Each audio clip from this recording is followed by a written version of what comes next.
Well, can you believe it? Season 4 is done, and all of a sudden we're sitting here staring at the middle of the brand new WCW. There's every single match tonight. Every single one has brand new WCW titles on the line. Who is in WCW? Who is out? We will find out as we continue to go through the night. But as of right now, let's get this thing started. So leading off the night, we're going to have Dragonuv, Totes McGoats, Rey Mysterio, new look for him, and one of the members of the New World Order, LA Knight, come down with the WCW US Championship belt on the line. Everything has been redesigned, and everything happens tonight. What is going on, Angel? Welcome to the stream, brother. Matter of fact, Isabella will be wrestling tonight. Don't know if you caught that, but she will be. Brand new arenas as well.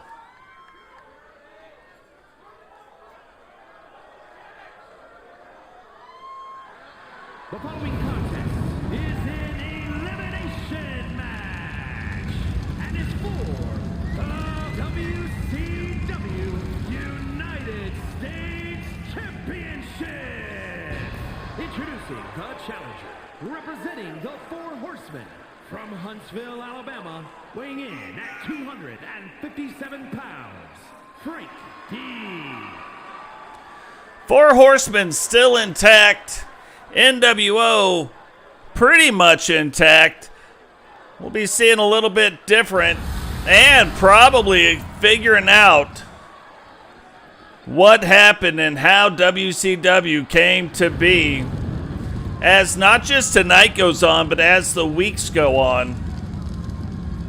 We should be getting more and more information. But for now, an all-new format, we will be looking at WCW Nitro and Thunder being the two shows that flagship this season.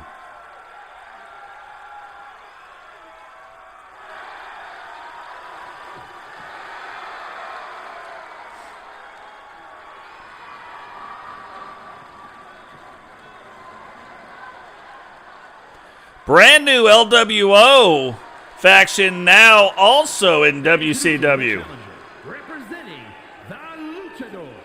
From San Diego, California, weighing in at 175 pounds, Rey Mysterio. So Rey Mysterio, along with Eddie Guerrero and three others, make up the LWO. All the NWO members that we saw have been reduced down to 5 now that WCW has started.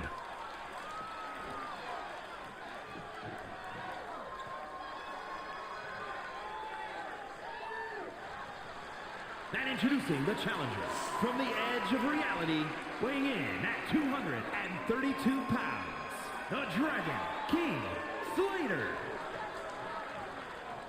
It's funny, too. This is not only episode 1 of season 5, but our 95th episode in our universe mode. So quite a long-standing history in our universe. If you guys want to go back and rewatch some of those, I have started to do it. Pretty cool where we've come from, how it has evolved, and where it is going. Now, one of the unique natures of what is going on here has been the split from the WWE now into the WWE and the WCW.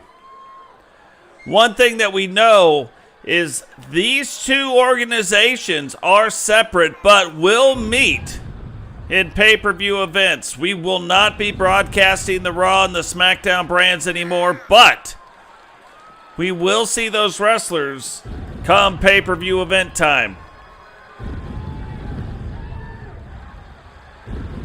Which that makes it pretty interesting too, because we have the universal title structure, right? And those belts can be fought for on our show if our brand owns those belts. If they lose them at a pay-per-view event, we will not see those belts until the next pay-per-view event takes place. Haven't seen Dragonuv in a hot minute either.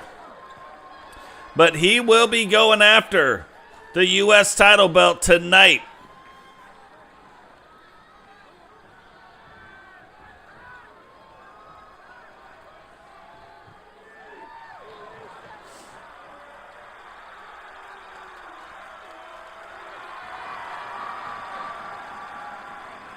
And introducing the champion, representing the NWO from Hagerstown, Maryland, weighing in at 230 pounds.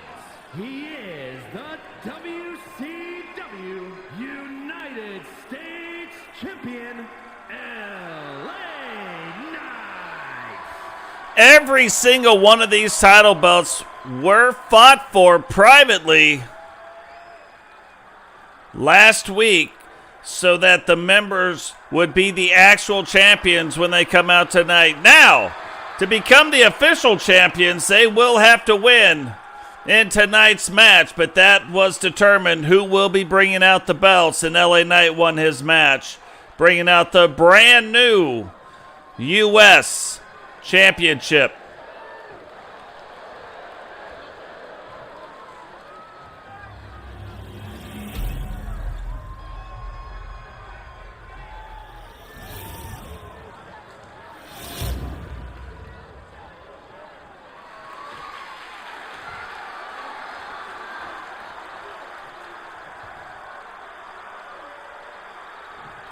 Now, just like it was back in the day, back when the original rivalry between the WWE and the WCW had actually taken off, the WCW will hold the U.S. title belt, whereas the WWE will hold the Intercontinental Championship.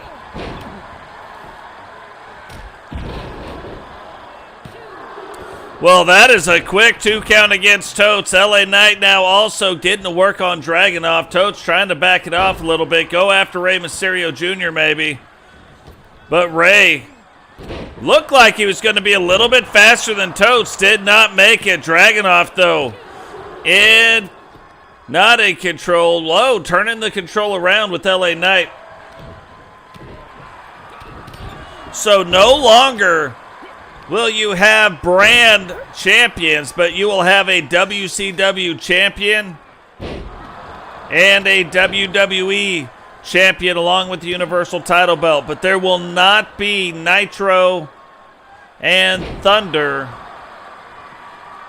Raw or SmackDown title belts. Look at Totes going after those steps. But Dragonuv puts a quick into that. Totes turns it back around. LA Knight now bouncing it off the rope, dropping the elbow on to Rey Mysterio. Rey Mysterio so far has not been able to get anything going, has not been able to get the offense going.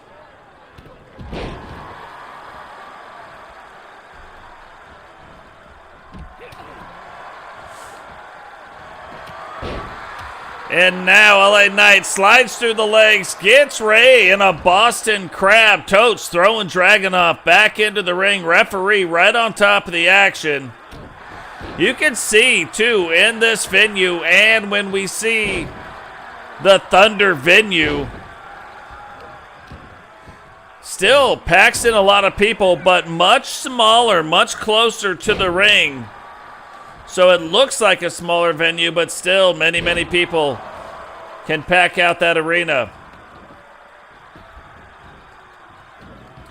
Dragonuv now going for one of the mistakes, really. Oh, that is LA Knight's finishing move. Rolls up the leg on Rey, too. And Rey still kicks out in two.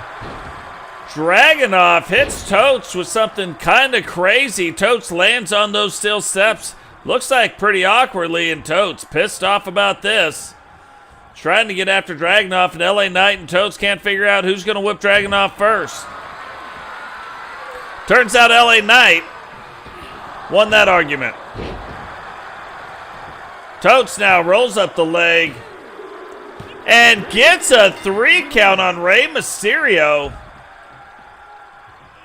So first pinfall, Totes McGoats on Rey Mysterio. Now going after LA Knight, big clothesline, rolls up the leg. Dragonuv slides back into the ring, and LA Knight out in 2. Oh, Dragonuv looking like he's got Totes in a submission. Is Totes going to be able to fight out of this? What is going on? Digital, welcome to the stream. Welcome to the stream, Bama. How's it going today?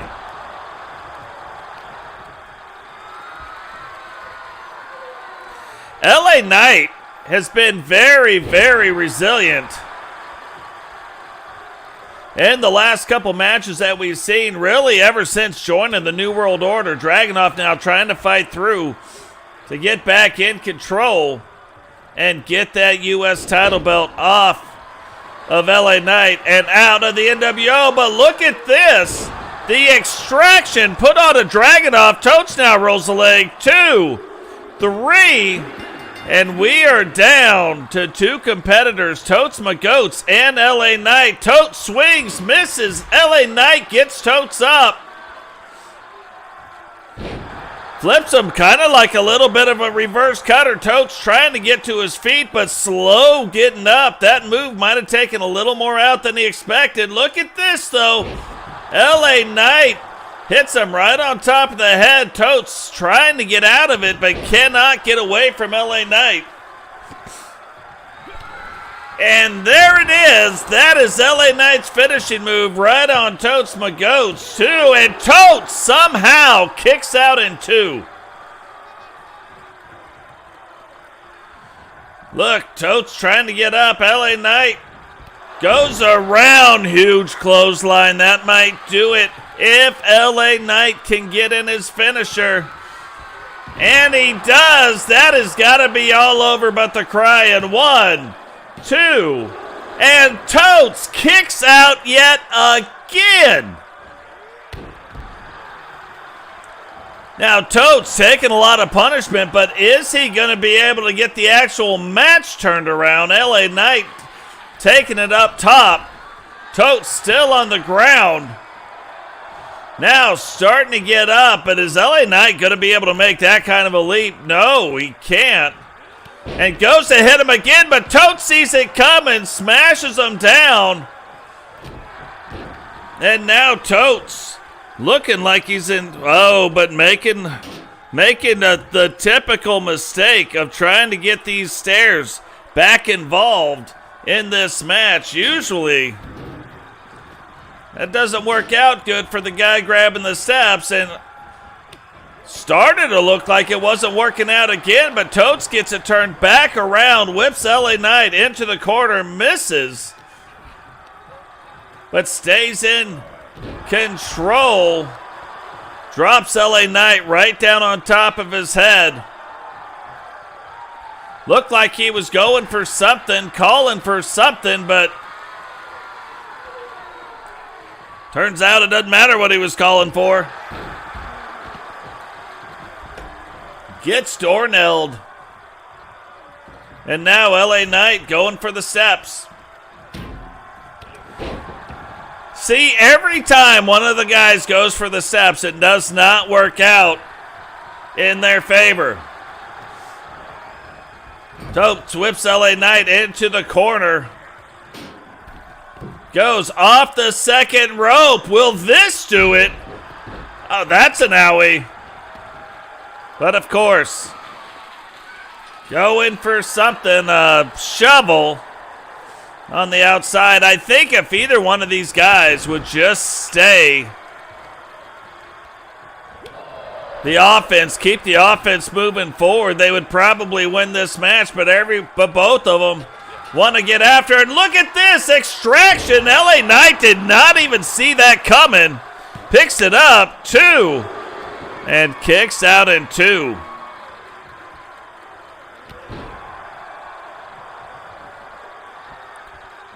Yeah, but I would curb the enthusiasm. Look at that LA Knight ducks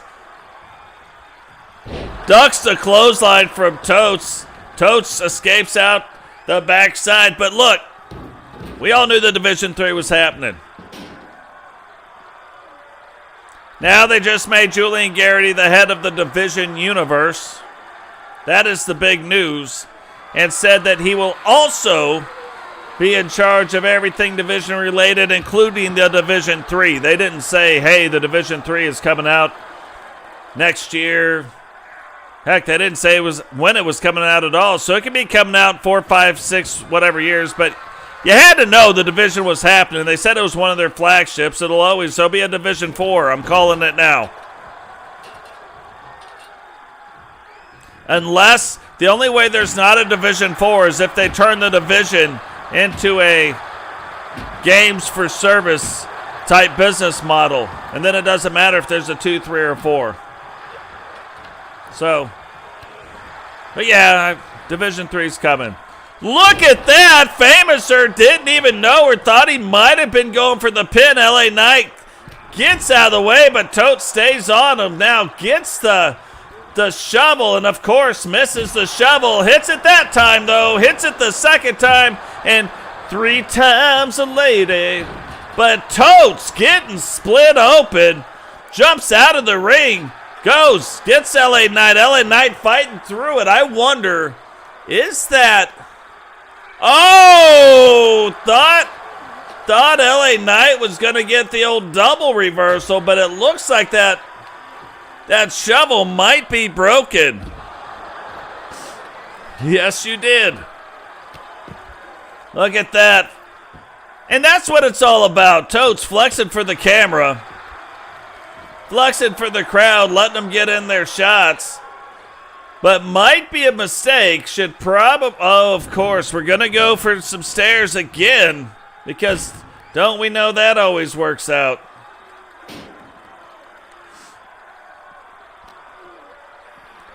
Totes now gets LA Knight, throws him back in the ring, takes his sweet time, which again, mistake. But look at this. They can't decide who's going to make the mistake worse. Finally, Totes wins. He gets to make the mistake worse. Gets his leg rolled up. 1, 2, 3. And after a series of blunders, finally, Totes loses the match. Amazing. Here is your winner, and still WCW United States Champion, LA Knight. But I am going to say this. LA Knight is going to be a tough competitor to beat in this U.S. division. When you look at him one-on-one, not easy to beat. So he may be the U.S. champion for a hot minute. Now another tag team that we haven't seen in a second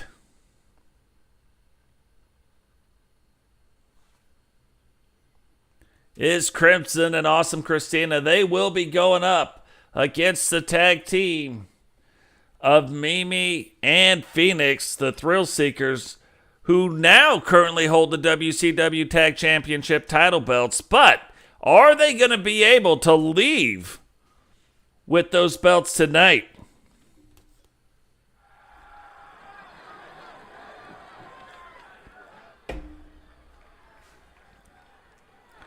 Another very unique thing about this particular match is it is an elimination tag match for the title belts.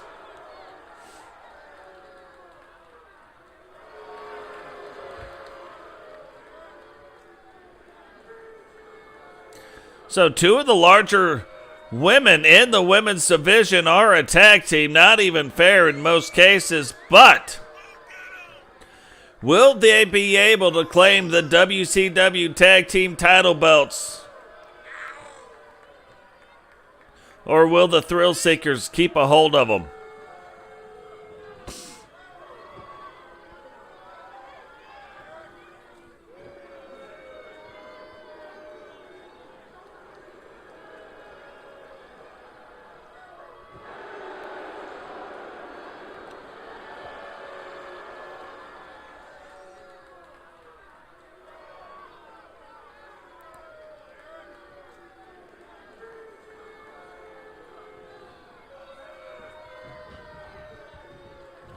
And now the brand new WCW Women's Tag Team title belts being revealed around the waist of Mimi and Phoenix.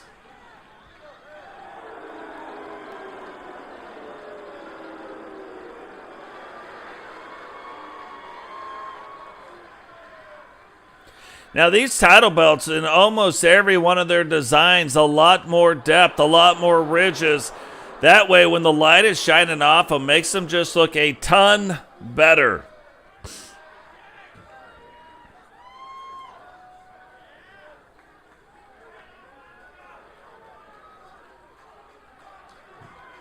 Now, this will be interesting. Which way are the tag champions going to want to have the matchups? Who is going to want to be the one that really is facing off against Crimson? Even though both of them are larger, how is this going to go? I think if it was me, I would want some quick tags in and out. Lots of double team moves.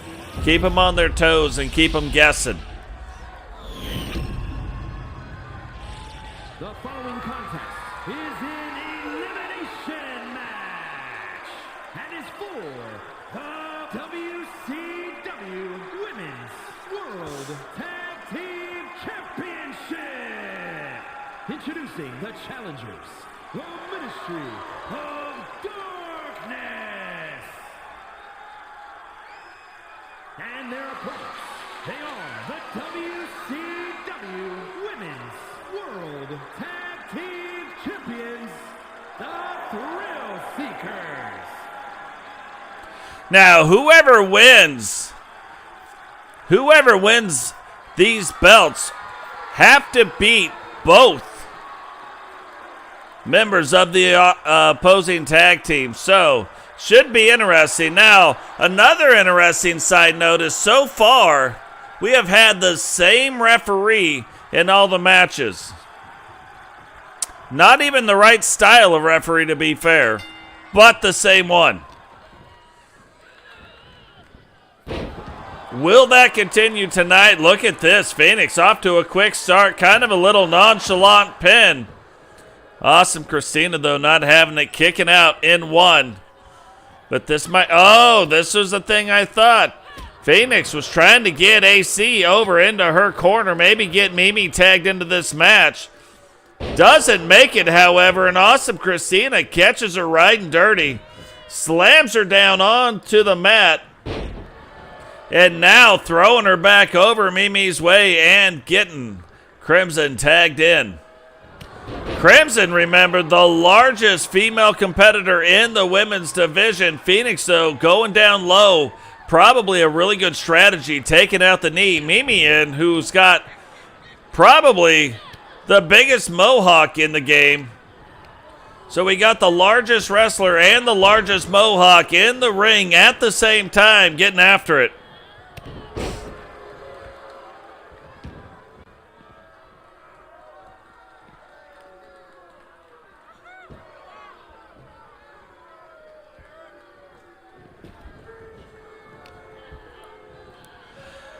What's funny about the issue in the game with the referee, I like it when it's not the same ref, but I would like it to be the right uniforms, you know what I mean? So something I'm going to have to check and make sure that that wasn't something that we accidentally, when we ported it in, didn't work.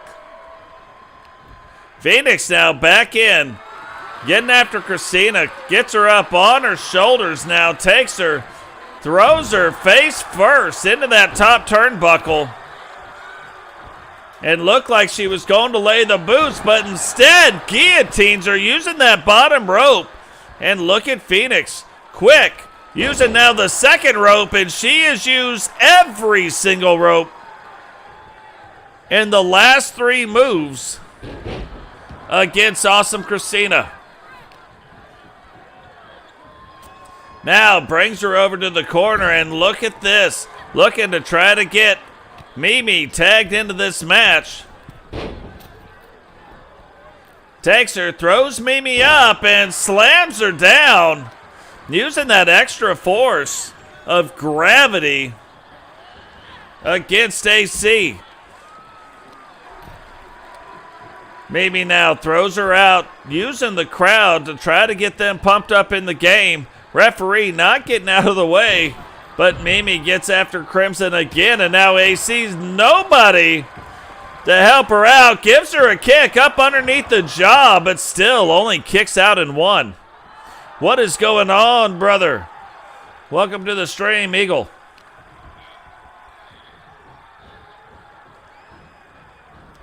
Most of the Horsemen in title matches of some sort tonight. Eagle still the light heavyweight champion, but we'll be going after another title, the television championship here tonight. Another funny thing, we know that there was an investor group that came in to buy out the rights from the WWE of the WCW, and must have had a good enough working relationship too with the McWayne family to get wrestlers out of their current contract and moved over to the WCW brand. You know, at the end of the day, both brands end up becoming better when there's more competition. Will this second iteration, though, this newer iteration of the WCW, be able to rival the brand strength of the WWE, the Raw and the SmackDown brand? Another interesting thing is NXT will be the feeder for both the WCW and the WWE. So there is, even though they're both separate, there are some business partnerships between the brands. So definitely something to keep an eye on.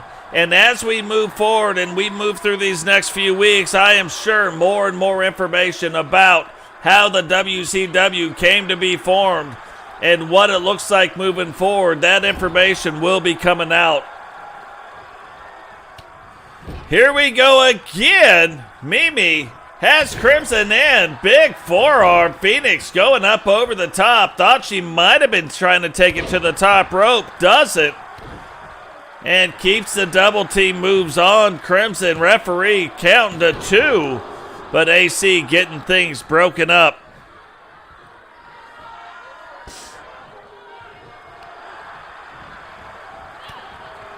Look at that now. Crimson fighting through, getting on top of Phoenix.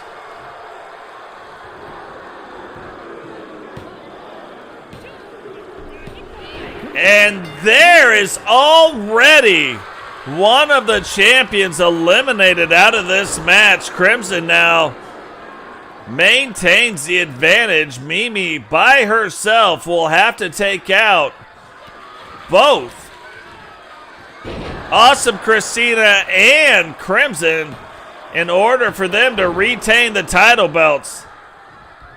Now that's going to be a Herculean effort if Mimi is able to get this done. AC now bringing her over into the corner.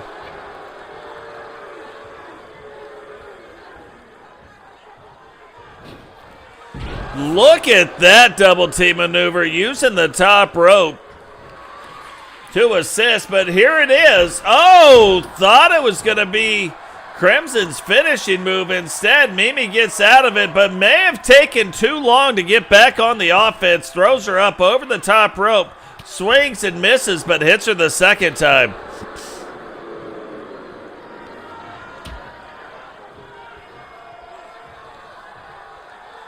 Takes her now, look at that. Her back right into the ring, but Crimson jumps down to the bottom. Mimi, though, recovers very quickly. I might have tried to keep it on the outside. Keep Awesome Christina out of the mix. But now using that second rope.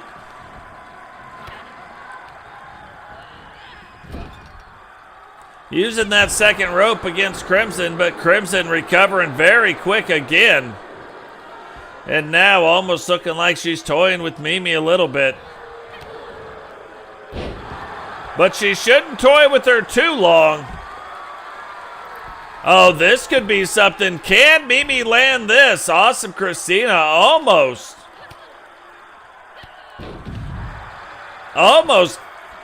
caught Mimi, but Mimi sees it coming now, waiting for Crimson in the ring. This could do it. Is she going to be able to get her to tap out?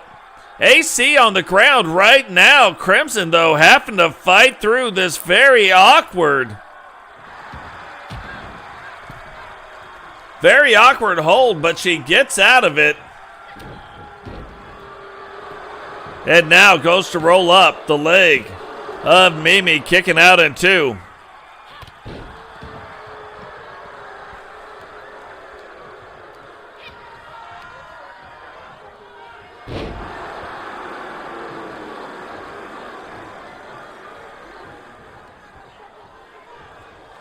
So yeah, this is the very first WCW match out there. Digital, you are in this show though. So we will see how that goes. 1, 2, 3, and we have brand new WCW Women's Tag Team Champions. Here are your winners, and the new WCW Women's World Tag Team Champions, the Ministry of Darkness. Ministry of Darkness making their presence felt already. In a signature move by her dad, Crimson's dad being Kane. Has the ring on fire right now, but taking a little bit of time to enjoy these tag team title belts. So while we got a minute, guys, remember, drop a like on the video, subscribe if you're new, turn on the bell notification so you don't miss any time we go live, and share the video as we make it through tonight's matchups. So, something kind of interesting, Isabella really making her show debut or WCW debut, but her wrestling debut going up, trying to get the WCW Women's United States title. 4 horsewomen have representation in this match. TJones, haven't seen her in a minute. And then the current United States champion, or the one that will be carrying down the belt, the leader of the female faction of the NWO, Heather D, will be in this match as well. I really like this arena. I know we've seen some of it if you guys have been...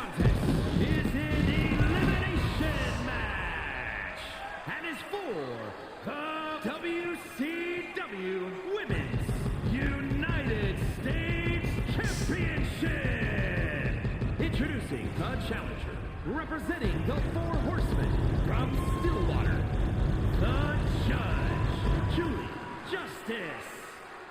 All created wrestlers are in WCW. We won't be having the Raw and the SmackDown. We won't be watching those shows or televising those shows. We'll only be doing the WCW shows, Nitro and Thunder. However, so we're back down to 2 per week, 2 shows per week. However, that should lead us to more pay-per-views, and at pay-per-views we will see WWE wrestlers. That'll be the one time that the WWE and the WCW wrestlers mix while going for the Universal title belts.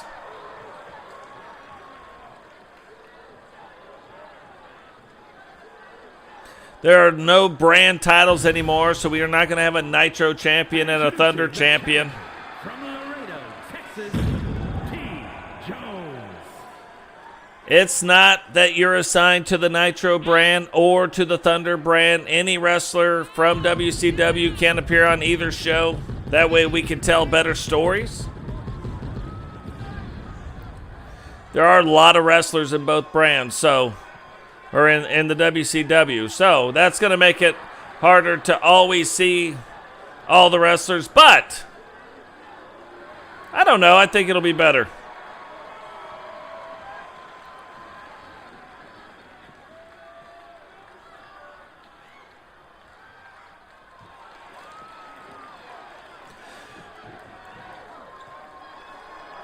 Introducing the challenger from Havana, Cuba, the Latina sensation, Isabella Ramon Gutierrez. Brand new look, though, for Isabella. Making her way down to the ring in her very first match. Is she going to be able to come out with a title belt? Kind of a tough order, a tall order, with Judge Julie Justice in the match, along with Heather and TJones, who can use the Golden Hammer maneuver off the top rope.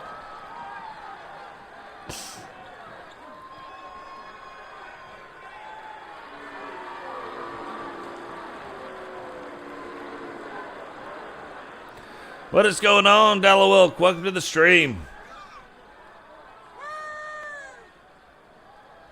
And introducing the champion, representing the NWO from Huntsville, Alabama, she is the WCW Women's United States Champion, the Extreme Heather D.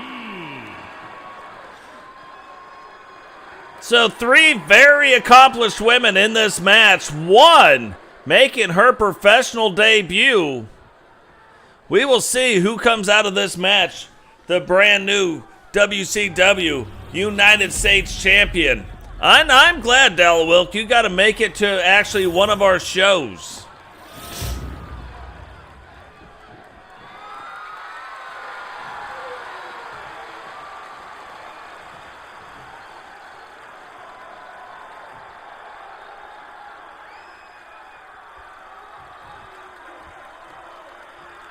So will this dawn like a new day in the U.S. title division with Isabella throwing her hat into the fire? Into the ring. I say into the fire, ring of fire. Johnny Cash. All right. TJones now going for a pin. Gets a 1 count on the judge, but is that really going to last? Heather going back and forth right now. At least for a second there, was the only female competitor up. And now also gets a 1 count, but TJ not having it. And now Isabella getting ready to get the offense going. The judge putting Heather in quite the lock. But Heather now fighting through it, elbow right to the face, right to the jaw of Triple J. That's one way to do it. You throw her into the ropes, you get her bouncing back and forth, you jump out, you go grab a baseball bat, and don't even get to use it. It's one way to do it. Now, there is another way, but that is certainly one way. TJ going after Isabella now. Both Heather and Isabella getting thrown into the ring. Thought they would be going after him, but look at that takedown by TJ on the judge, but the judge up way too quick. And right back in control of this match.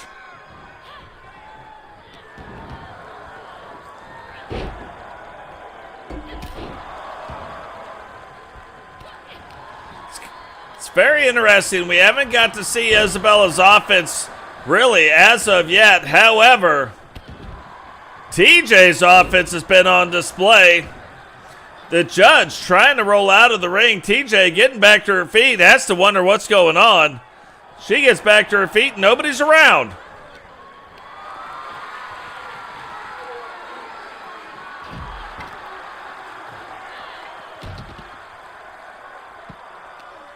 TJ, one of the best at using everything around her right now. Not using just the ring, but also that padded steel barricade.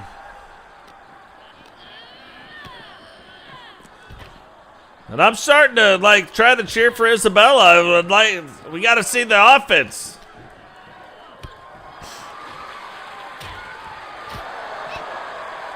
Might be one of those things where you got the butterflies.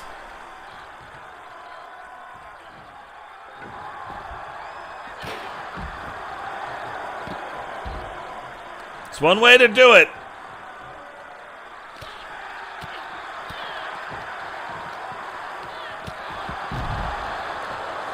Judge Julie Justice in control, but look at the Judge and TJ. It's almost like they got their own like little personal grudge. They have been going after one another, trying to get back every time they're apart. And back together right now. Heather and Isabella both getting to her feet. Heather running over towards Isabella. Don't know if she sees her coming. Doesn't, but gets it turned back around on her. While the Judge stays in control of TJ, throwing her back in the ring. Isabella throwing Heather back in the ring. And the Judge with a huge shoulder block. I'm going to tell you what. The resiliency right now of Isabella. Don't know how she's even in the match still. But she is. The Judge rolling up the leg. Only a 2 count. Heather ducks it. Isabella escapes again. And thought Heather might have been going back up top. Does not. Instead goes and gets a chair and actually looked like she might have hit Isabella, but Isabella not even fazed by it. Picks up Heather and now uses that barricade to run Heather right into it. And now plays that up to the crowd. TJ trying to get things going inside the ring. Referee gets in the way. And that is the first time that I notice we do have a different referee. The Judge rolls up the leg. 1, 2, and TJ kicks out in 2. Now, it's got to make you wonder just a little bit. Had the Judge not got knocked out, would that be the end of the night for TJ? Now rolls up the leg again. Judge still trying to get back up on top of things. And only a 2 count. Heather, though, gets the H-bomb put on Isabella. 1, 2. And referee looking like he's recovered now. Starting to get that count a lot faster.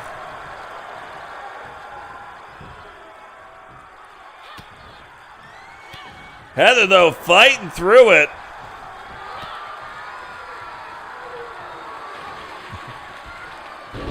I love me some Johnny Cash. Heather now rolls up the leg. 1, 2. And the Judge kicking out again. I'm telling you what, guys, buckle up. It is going to be a long night full of a lot of great matches. All the title belts. Well, in every match, there's a title belt on the line. So that means there's a lot of title belts on the line. Not all of them, but there are most of them.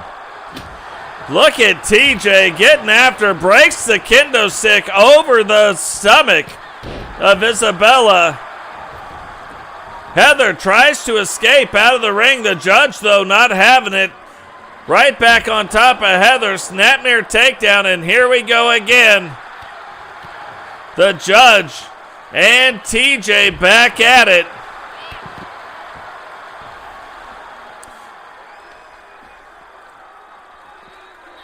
And that might do it right there for Heather, but no pin. Isabella tries to step in. The Judge not having it. TJ looking like she's just kind of waiting back in the wing. Swings and misses. Judge stays in control somehow. And finally, Heather gets to the Judge. Throws her in to that steel post. The LED post in the side. And Heather now power bombs Isabella up against the mat, which is crazy.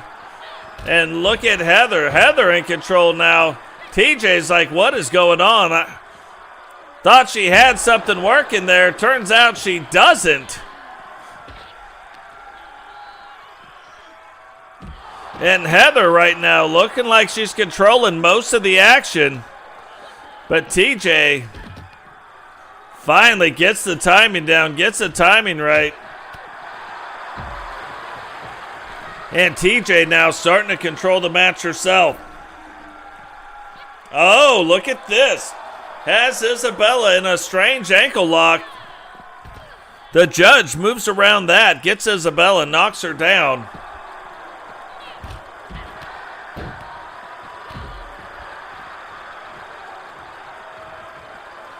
And Isabella fights through it. But still, again, has had some offense, but hasn't really got the offense going where she has had the moment where she has been in control of the match. And again, that probably changes as her experience goes up. But look at this. Maybe she doesn't need to control the whole match. Thought she might have tried to stay on top of TJ.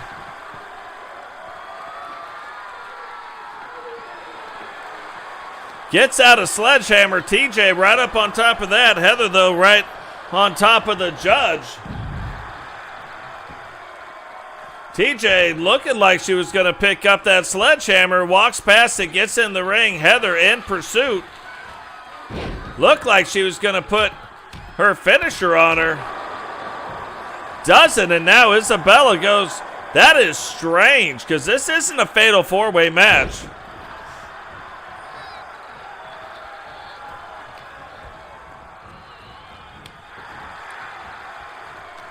Heather now kind of starting to use some underhanded tactics. Isabella says, look, that's what it feels like.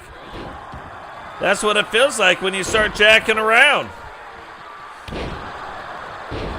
TJ, that might end. Oh, look at this. 1, 2, 3.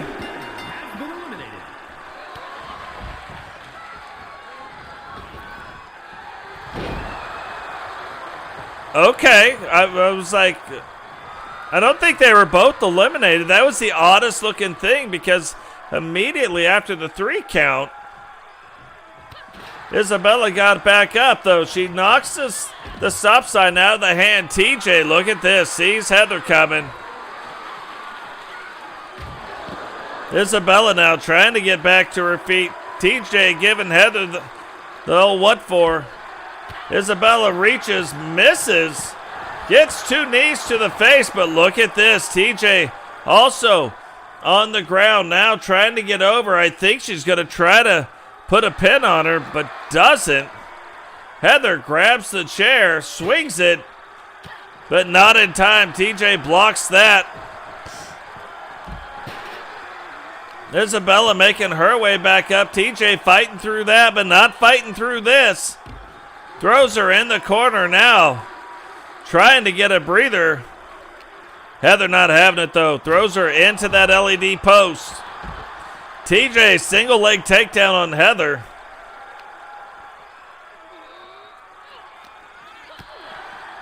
And right now, the best thing for Heather and Isabella is not being in that ring because TJ could come up with a golden hammer. And they don't want that. Faux show. Isabella now, look at her wielding that shovel. Hits her twice, but can't get in the third one. Heather gets that turned back around. Starts trying to hit her, but look at this. TJ ends up saving Heather. And under the category of no good deed goes unpunished, TJ saves Heather and now gets it turned back around on her. Heather, chair shot after chair shot on Isabella. Shocked that she hasn't gone for the pin yet. And TJ trying to get back in the middle of it.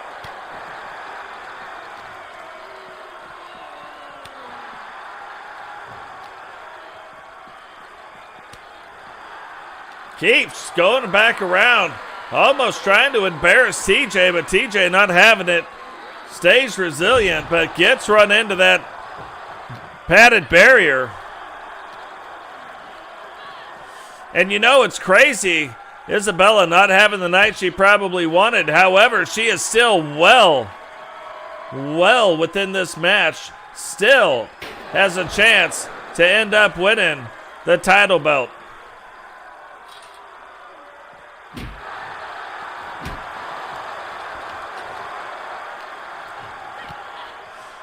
Oh, I was going to say, here it goes. Thought the H-bomb was inbound, but it wasn't. Isabella now fighting through it.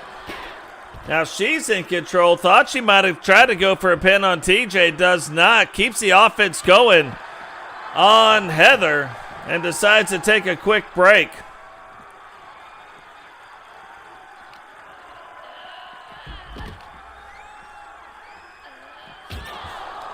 Heather now getting run into that LED post. Now everybody has got the chance to get run in to that LED post.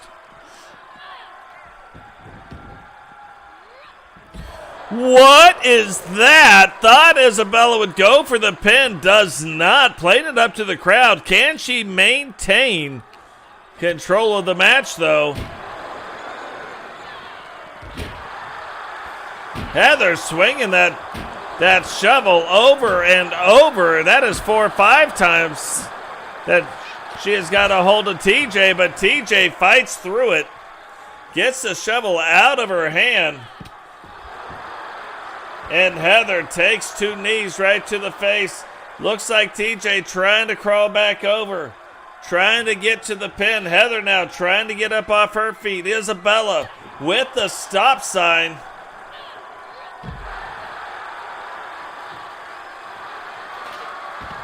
Gets her. Looks like that's a submission hold maybe.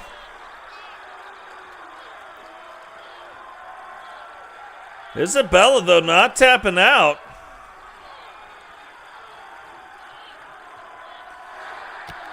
Fighting through it. TJ, though, just kind of waiting back in the wings.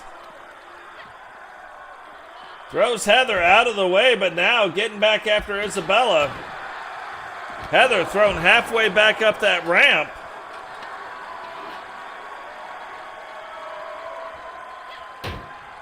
And TJ hitting Izzy with that stop sign. Heather trying to go for that jumping reverse bulldog. Doesn't get it in. However, gets blocked by TJ. Isabella back up to her feet. Don't think she saw that coming, but look at this.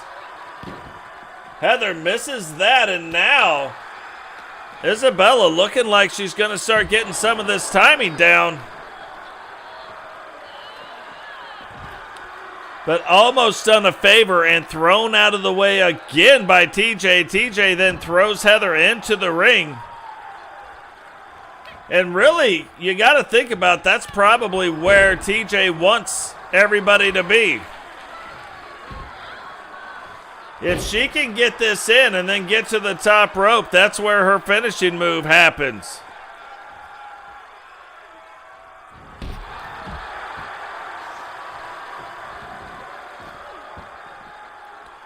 TJ just a little bit too slow getting out of the ring. Heather getting it turned back around, taking advantage, using her speed. And look at this. Got Izzy riding dirty. 2 feet to the face. Call her in the morning. And now TJ fighting through it as well. I don't really know how any of these women are still on their feet, to be fair. Heather somehow ducked that stop sign. Got Isabella again, flips her over. Whoa, 2 feet right to the chest. TJ coming back around. Heather gets her now, flips her over. And 2 feet right to the chest. Thought she might have been trying to go for the pin. Does not, however. Oh, and that might be her finishing move, but it doesn't matter if it's her finishing move because none of the women will allow the other woman to get the pin. It's almost like a pride thing.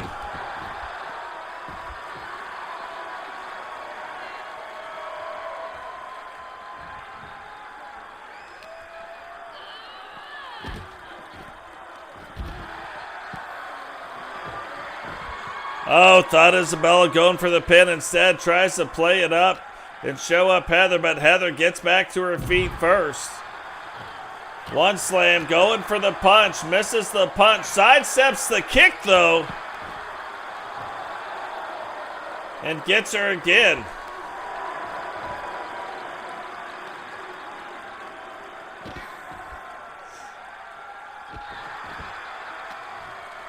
It's funny, you look at the timing of some of this stuff, and it seems like some of the timing just a little bit off.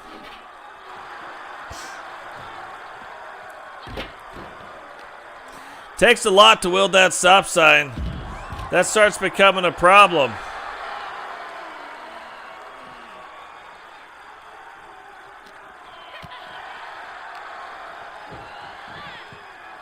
It's funny, just about the time one of them starts to fight through, starts to do this or that, the other one is already back up to their feet and doing things. Heather now takes that stop sign and ends up hitting TJ with it, hits her with it again. But TJ back up to her feet. Hard to see what's going on with this camera angle, but look at this. You see it now. Heather stretching them arms out. TJ getting involved in the mix, hits her with a missile drop kick.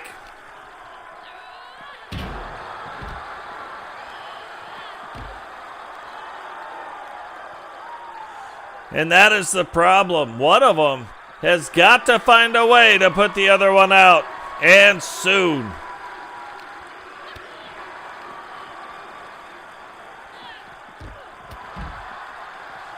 Slides, hits Isabella in the knee, but Isabella covers quickly. Look at that, DDT.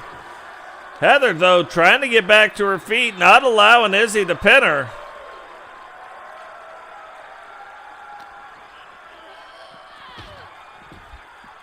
Throws her into the barricade, runs, gets out of the way of that drop kick.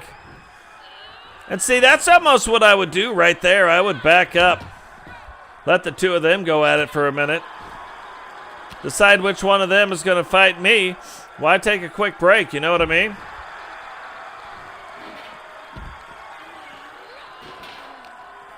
Not, however, what is going on. Look at that. Heather pauses. TJones ducks, but all for naught.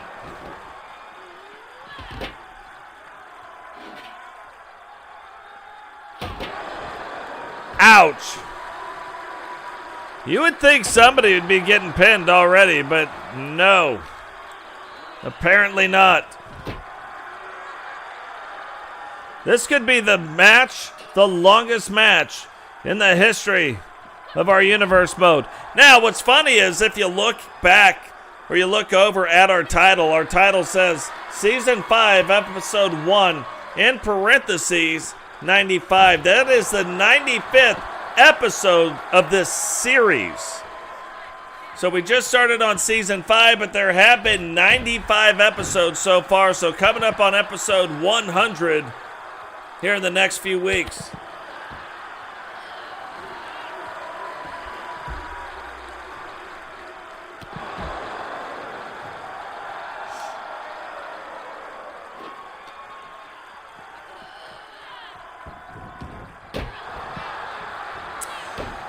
One of the things that I think is going on, I don't think you can pin outside of the ring because we haven't seen any pins outside of the ring. So getting these girls back into the ring so somebody can win the match seems to be a thing.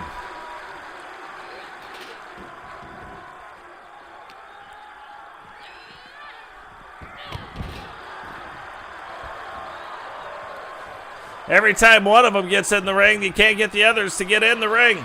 Oh, Heather went for a finishing move, missed it, however. Because look at this. Rolls up the leg. 1, 2, 3. And that is exactly what has been going on. Because they were on the outside of the ring, there was no pinfalls on the outside. But at this point, I think anybody could pin anybody, and none of them would be able to kick out of it.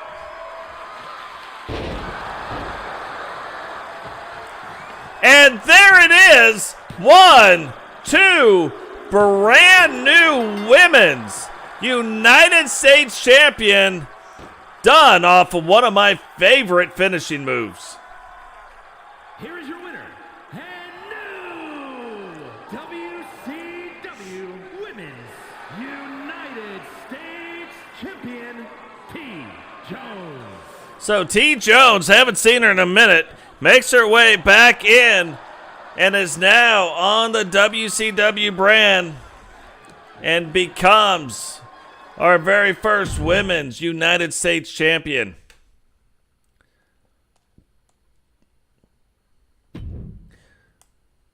So JP going after, along with Eagle Star, going after the television title. Also Cody Rhodes doing it. But you notice Cody Rhodes not wearing the colors of the NWO. Again, we had talked about this.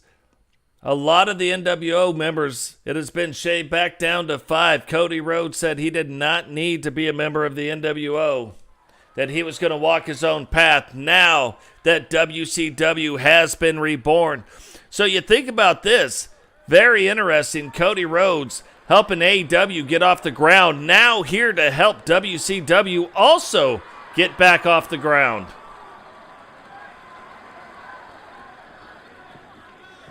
The following contest is a fatal 4-way Falls Count Anywhere match and is for the WCW Television Championship. Introducing the challenger, representing the Four Horsemen from Birmingham, Alabama, weighing in at 240 pounds, Eric the Eagle Starman. Eagle, current WCW light heavyweight champion. We will have to kind of redesign the belt a little bit, but not much. You know, this is one of my favorite title belts, so we're not going to do a whole bunch to it. Don't even know if I'll do anything to the nameplate. Got some ideas for the side plates, but we will see.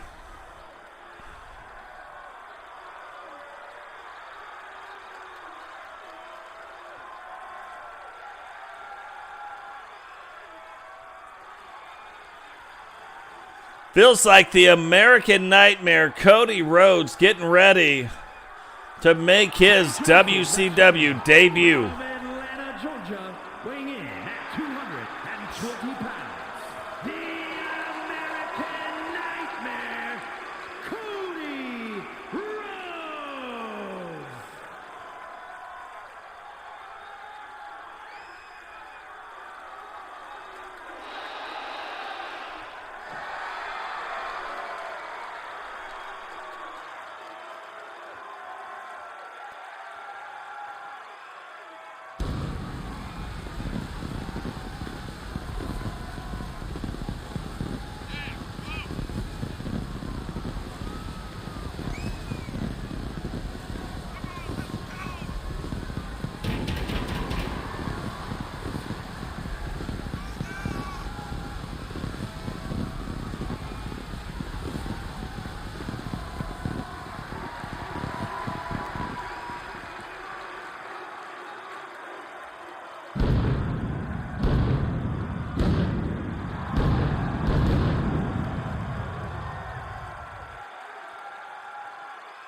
Again, I forget about this all the time. I'm in here sweating. I'm like, what is going on?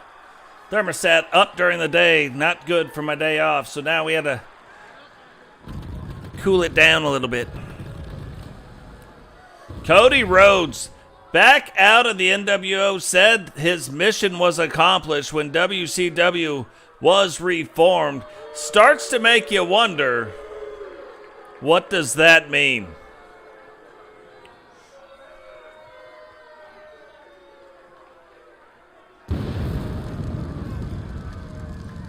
Brand new look for JP as he gets his first shot at the WCW television title. And introducing the challenger from Salt Lake City, Utah, weighing in at 177 pounds, Jaden the Wick Palmer.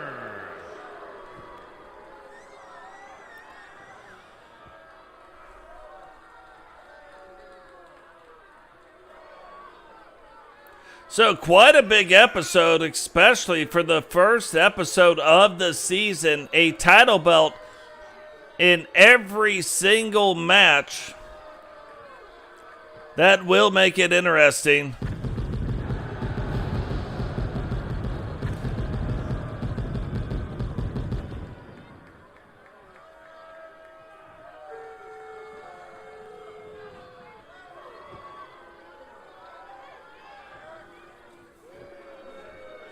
You know, sometimes you lose the title belt, you get a shot at a bigger one. That is exactly what is going on right now. And introducing the champion from Bray, County Wicklow, Ireland, weighing in at 249 pounds. He is the WCW Television Champion, Kedri. Kedri, another one we haven't seen in a hot minute, ended up winning the non-televised blackout match for the TV title, giving him the right to bring the television championship out. However, can he become the very first television champion in the new WCW?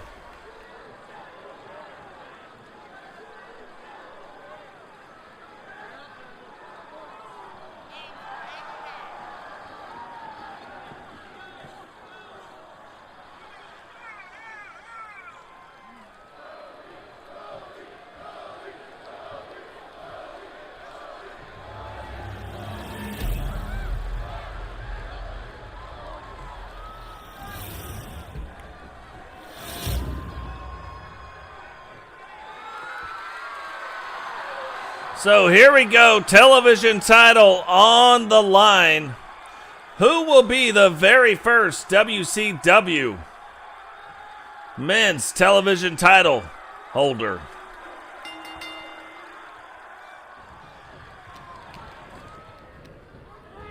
So right away, Cody Rhodes going after Kedri. Eagle matching up against JP.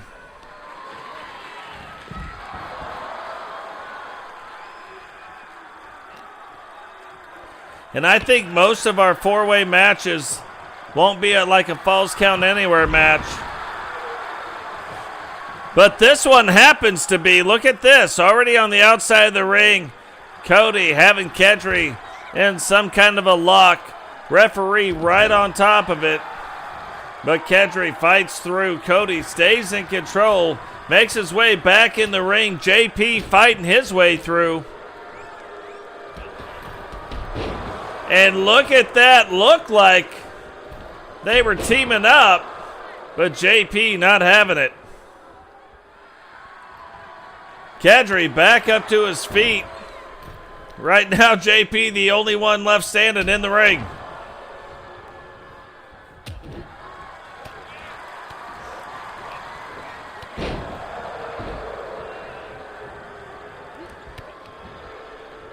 JP misses the first kick, ends up hitting the second one, jumps out, going again after Eagle Star instead, decides to take a break real quick, lays down.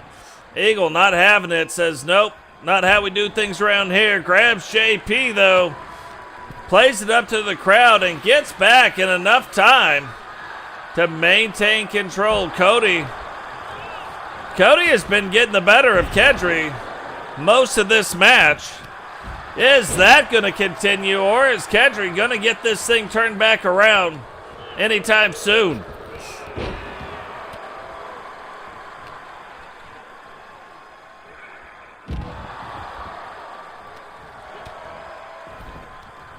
Eagle now going, rolling up the leg of JP. Referee one on only a 1 count.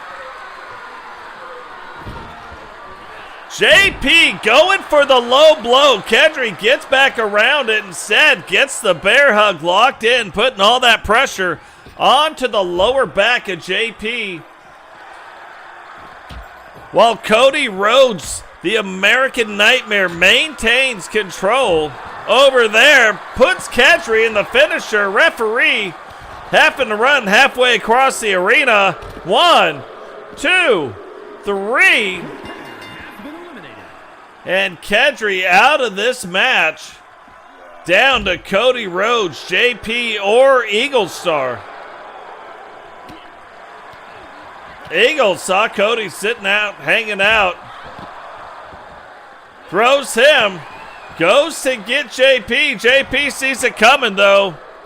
And gives him 2 boots right to the top of the old scunion.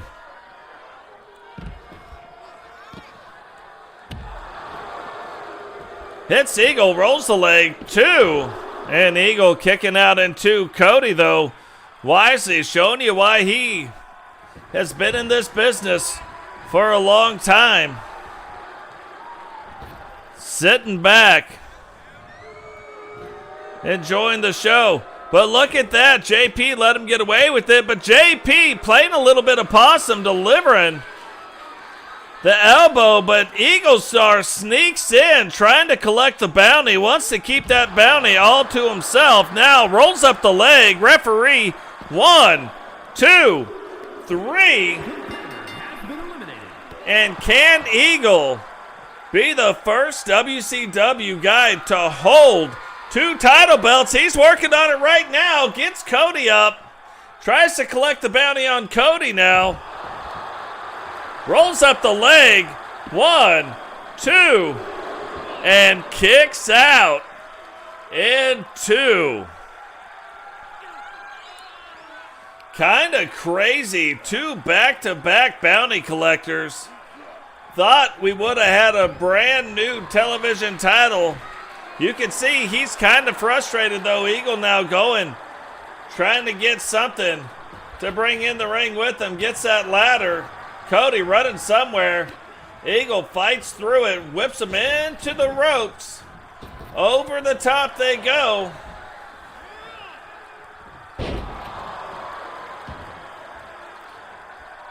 Hits Eagle with the slam, but Eagle trying to get back to his feet right now.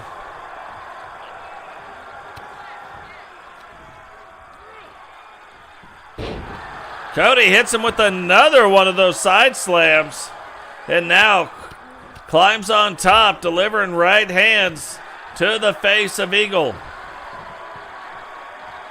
Look at this, though. Eagle recovers way faster than Cody thought he would. Cody now making his way back to his feet.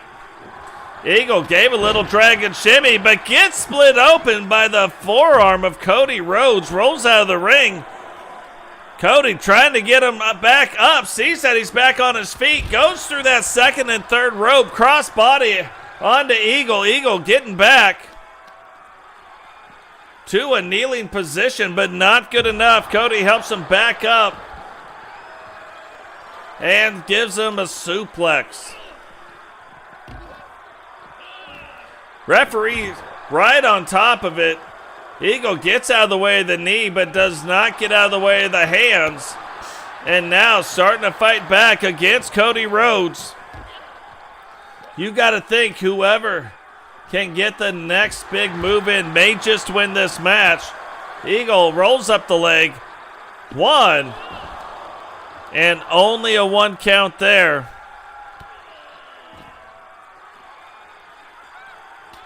Cody now fighting back against Eagle.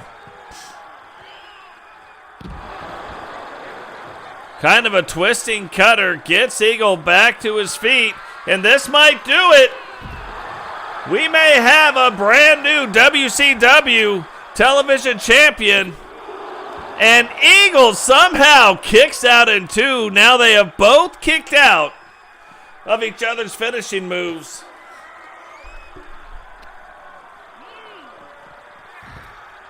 But we got to believe the end has got to be close.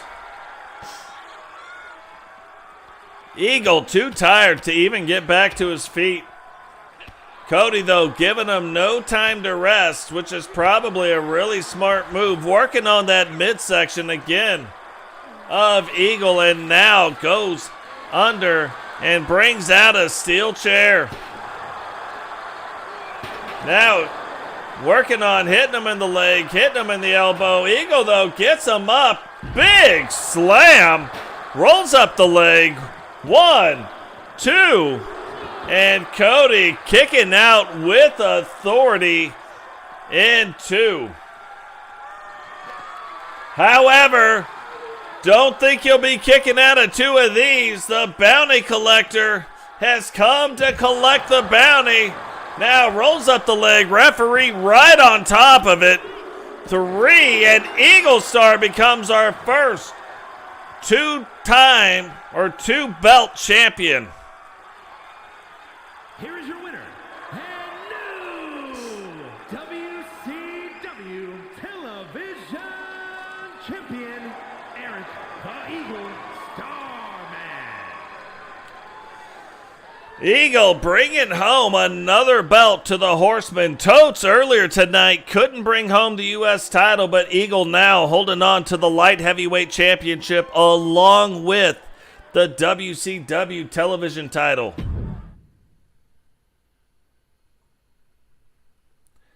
That is crazy, but in our very next match, we are going to have the women's television title on the line. Eagle Star's wife, Angela, will be going up against that. Rebecca, Allison, and Bobbi Hart all going and trying to become the very first WCW Women's Television Champion. This is another match, very equally matched. Will the Four Horsemen and now the Four Horsewomen be able to bring home another title? Angela Star, like Eagle Star, a member of the Four Horsemen / women.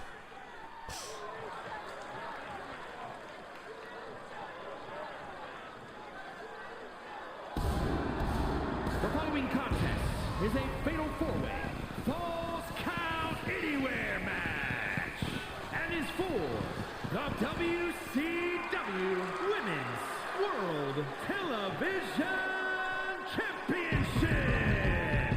Introducing the challenger from Huntsville, Alabama, Allison Wagner. Allison Wagner, longtime Season 4 European champion. Now throwing her name into the ring, or throwing her skills into the ring, to become the first WCW Women's Television Champion.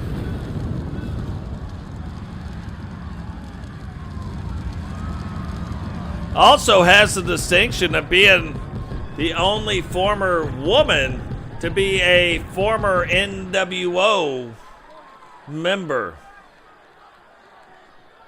Is she still? Things that make you go, And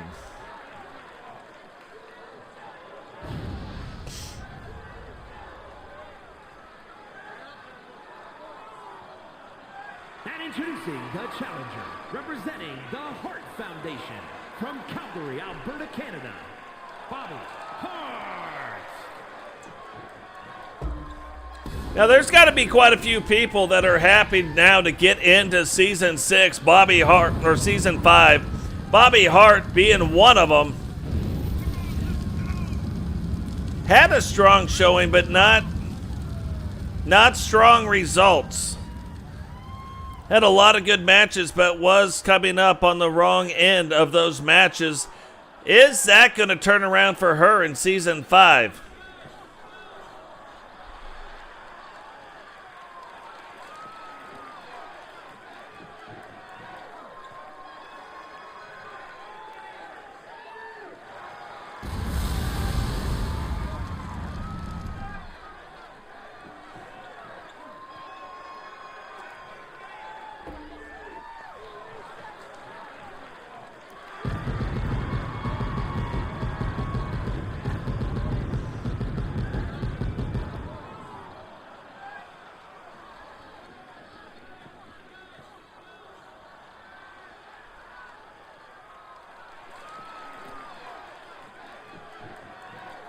So Hart Foundation. Introducing the challenger, representing the Four Horsemen from Birmingham, Alabama, Angela Starman. So the Hart Foundation in the WCW. Four Horsemen in the WCW. NWO also in the WCW. But who tonight will bring home the women's television title? One of the interesting things is if you watched the making of the WCW Women's Television title, you will know that it started out as the Women's World Championship and then turned into the television title.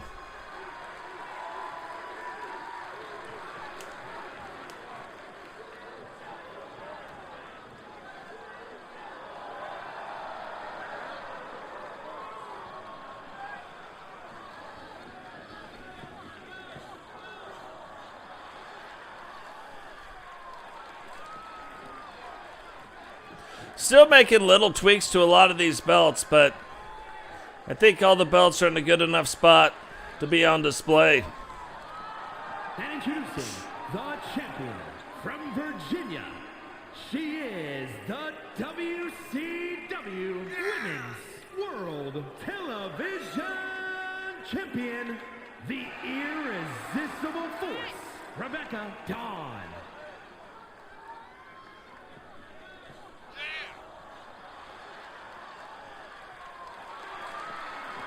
Angela now making her way down to the ring. Probably Becky, another one.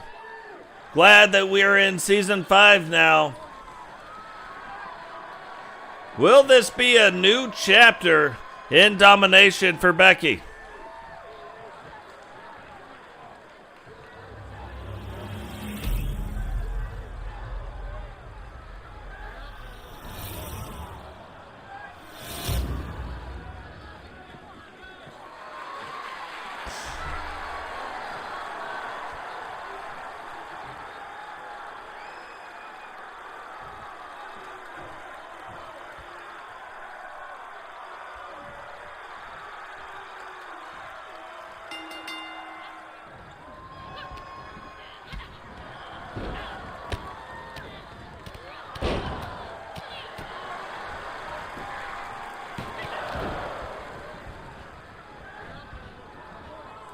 So here we go, getting up to a quick start.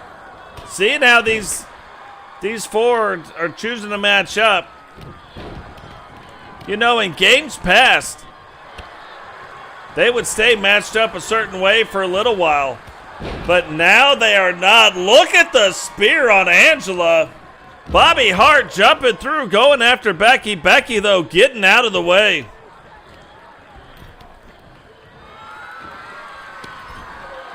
And Bobbi trying to put a stop to the madness. Misses, though. Misses again. And Angela gets that out of her hands.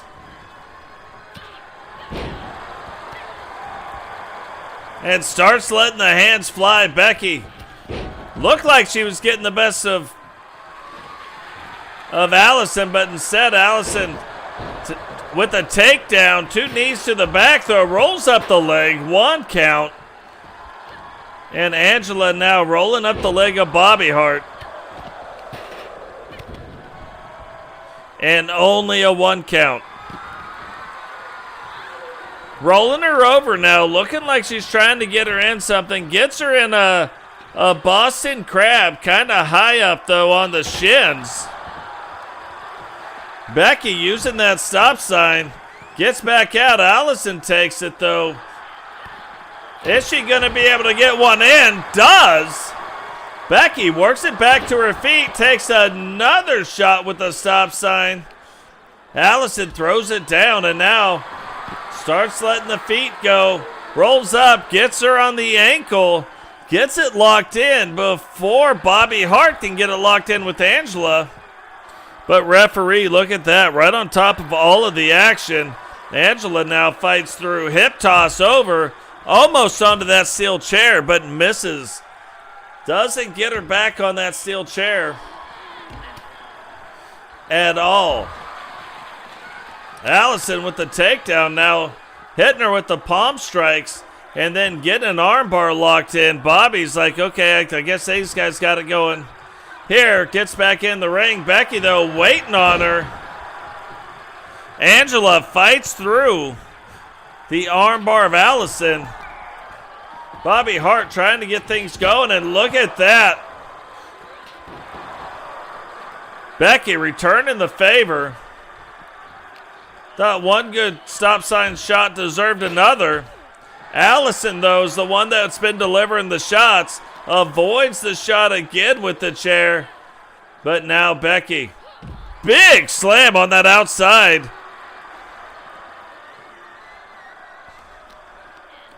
And Angela, you can see Angela starting to move a lot slower.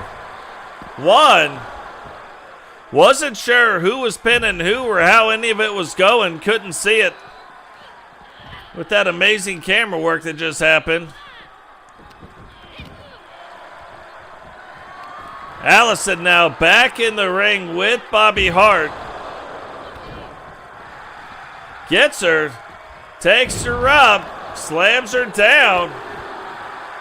1, 2, and Bobbi Hart kicks out again, but look at quite a match going on. Lots of reasons for all of these competitors to want to win this match, get things turned back around, maybe get on a better streak than the ones that they have been on. Allison's been on a decent streak. Haven't seen a lot since Allison lost the world title, but now, not Allison, but Angela lost the world title, but now back going after this television title. Becky pins Angela, so we are not going to have husband and wife combo television champions tonight. Bobbi, though, getting back to her feet. Look at Becky. Becky does not want to let this belt go. Takes it up to the top rope. Allison rolls out of the ring. Bobbi making her way right back up to the top. Gets a missile drop kick right to the face. Pushes the chin down. 2, 3. And Becky has eliminated both competitors. Thought Allison was going to take the advantage on this. Ends up Becky retains the advantage. And can she put Allison out to hold on to that television title tonight?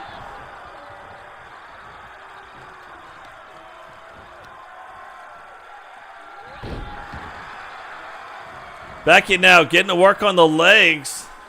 Goes over. Thought she might have been trying to go after those stairs just like her husband Sentinel, but instead goes after the stop sign. Catches Allison doing, and now setting up for her finishing move.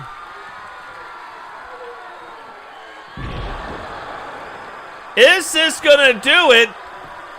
1, 2, 3, and Becky pins all 3 of the competitors to become the very first WCW television champion.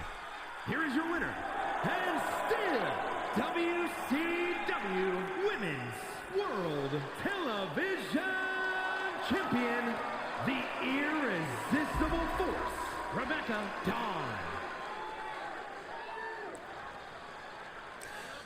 So Becky wins the private match, gets the ability to carry the belt down, and is going to be leaving with the belt, becoming our very first television champion. Down to our last 4 matches of the night. The main event, kind of a dual main event. The men and the women's world titles will be on the line. The tag team titles on the line, and the hardcore championship on the line right now. KVD, haven't seen him in a minute. We actually have a whole tag team in here.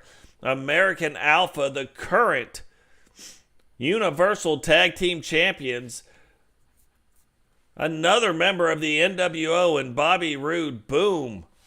Paul the Thing, McWayne, Kamikaze Von Doom, and Digital Dog, all going after the WCW Hardcore Championship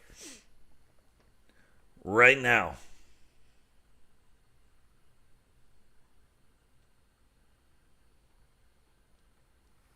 It's kind of every one of our belts very unique looking. I don't think any of our belts really look the same. This one, a very different looking belt, Bobby Roode will be the one bringing it down to the ring tonight.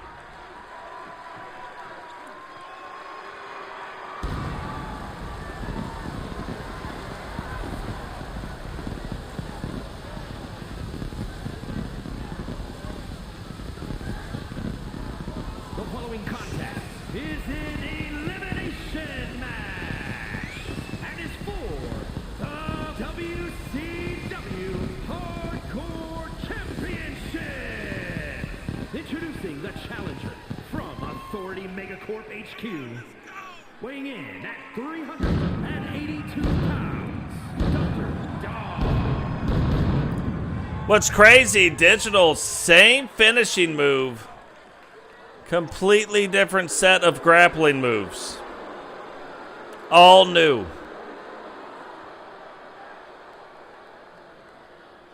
Is that going to help him out here tonight in this match?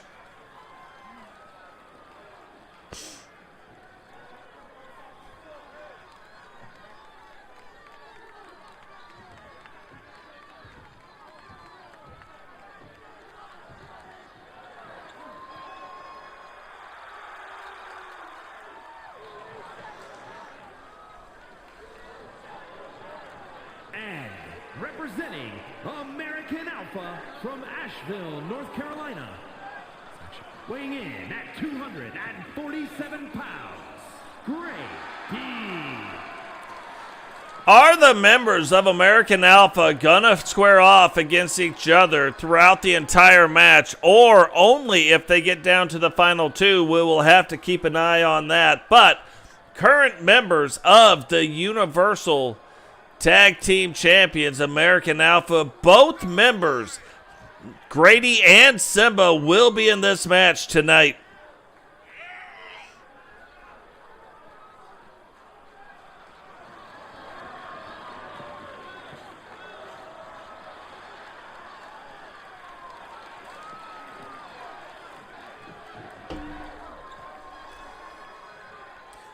All new WCW coming to life here for the first time in Season 5.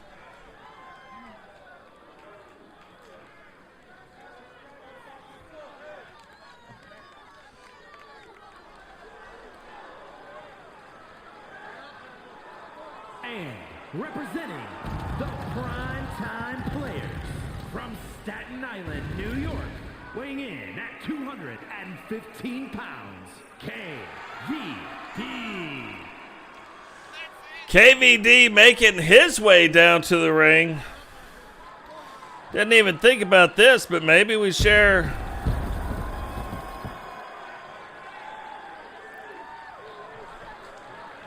Maybe we share this video right onto KVD's Discord. So let's copy the link. Let's get over there.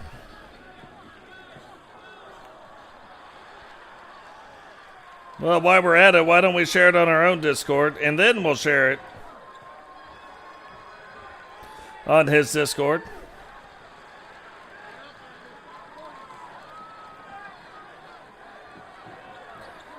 Where is it? There we go.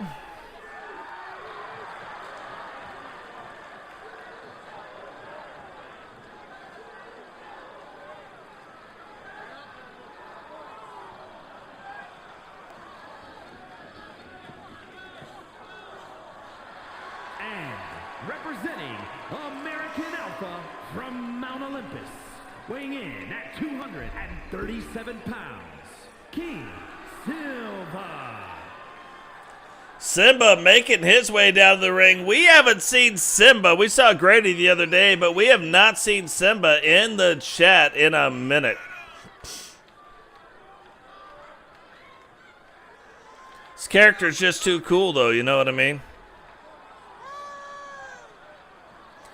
Now, not something we typically see. We do not usually see American Alpha in singles matches. So, kind of a treat here tonight. And then, just the fact that they're both in the same singles match. Very, very interesting.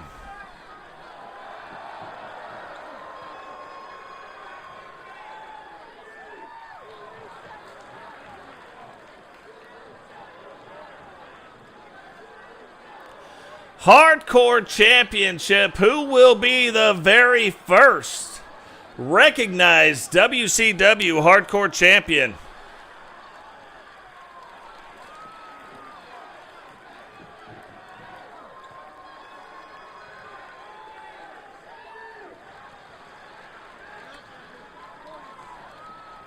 Could it be a member of American Alpha? Could it be KVD? Could it be a member of the NWO?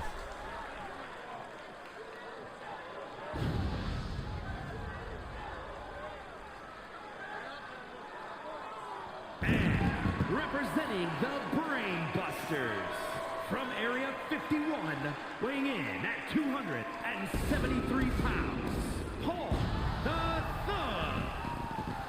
Well, you'd almost think you would go to like Paul Digital, somebody like that. For sure. And when you look at those competitors, you look at like maybe a one-on-one match, you probably got something going on there. You know what I mean? It gets much, much harder when you have 7 other people in the match all at the same time.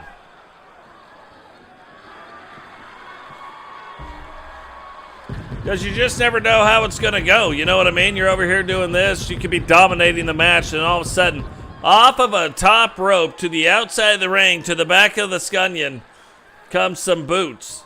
Totally changes the whole complexion and the way the match is going. Is that something we're going to see here in this match?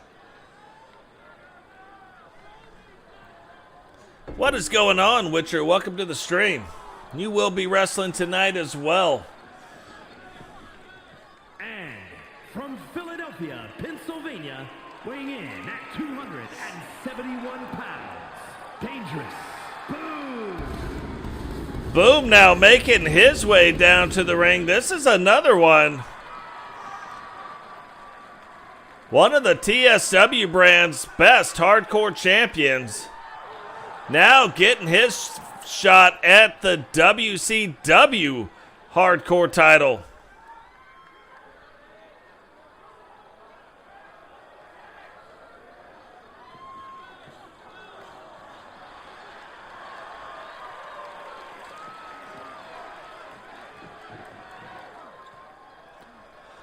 Couple 8-person matches tonight. One for the world, the men's world title. And one for the hardcore title.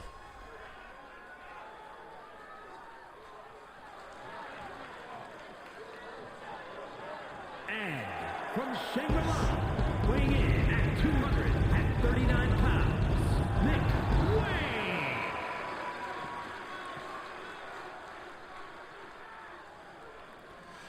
So we got some bigger wrestlers. We got some scarier wrestlers. We have some lighter weight wrestlers that like taking it off the top rope, like using the entire arena, that are going to have to use their speed. So we've got the power, we got the speed, we got a kind of a combination of both. So this is going to be a very interesting match. And when you look at the level of competition in the brand new WCW, it's going to be on another level.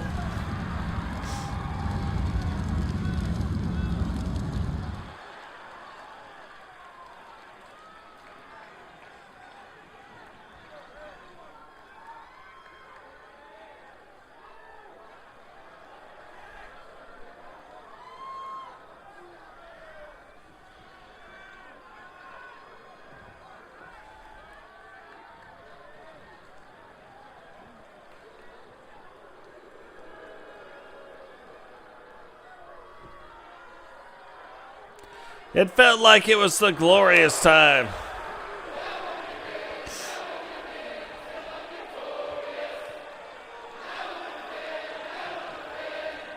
New world order.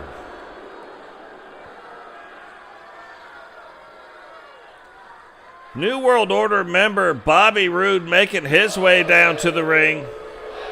And introducing the champion, representing the NWO from Toronto, Ontario, Canada, weighing in at 235 pounds. He is the WCW Hardcore Champion, the Glorious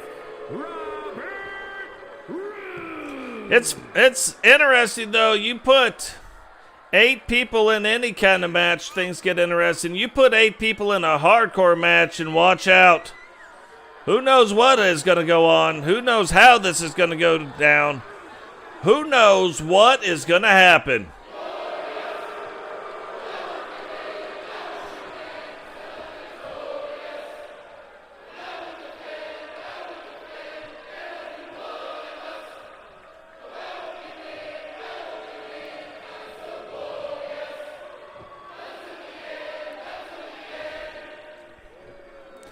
NWO would like nothing more than to hold on to this title belt here tonight. Will he be able to do it against 7 other people?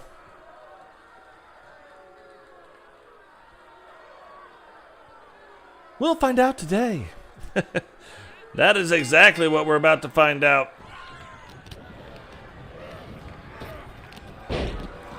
Did not take long for American Alpha to get things going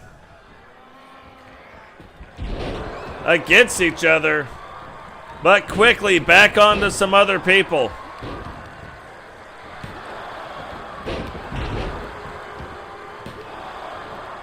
A bunch of quick 1 counts. But look at this, right back in the swing of things.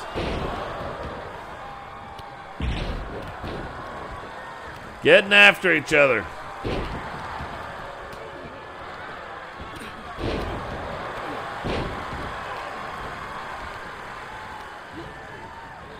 Simba trying to grab onto Digital. Digital not having it. Digital and Paul locking it up. Grady trying to make it back to his feet. McWayne taking advantage of what's going on down there. Gets like a reverse armbar looking maneuver. Locked in on Paul, but then wisely lets him up. Simba now trying to introduce the first foreign object, and it is a ladder. And he doesn't just try, but he introduces it to the side of Digital Dog's head. Grady, though, you know you gotta be like, I'm the better of the tag teams. Like, having that competition in there. So it doesn't shock me that they're both wrestling against each other. McWayne and KVD getting after it. KVD dives through the legs, flips him over, Hurricane Rana. Now taking it up top, Grady getting in the ring, misses, crossbody, rolls up the legs. And not just one of the legs, rolled them both up, but only a 1 count. Champion currently up against the thing, but recovers pretty quick. Back on to Grady. And while it looked like KVD was going to stay with McWayne, changes his mind for whatever reason and goes after Paul.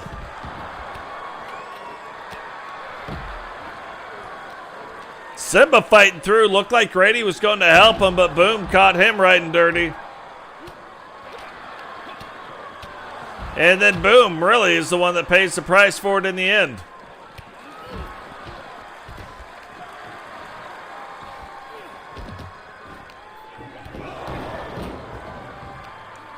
Paul now going after the steel steps. We know how that typically works out, but he actually gets the champ with him, which is a change. Big slam down on KVD.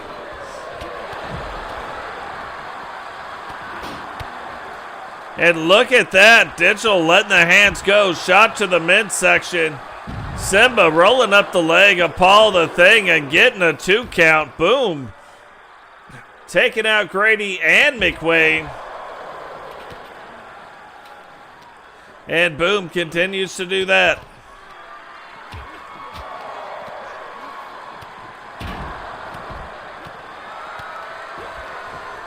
Look at Boom bouncing back and forth. Gets McWayne, throws him up and over. Grady tried to get in, back onto Bobby Roode. But he tries to get over there, and that is all for naught.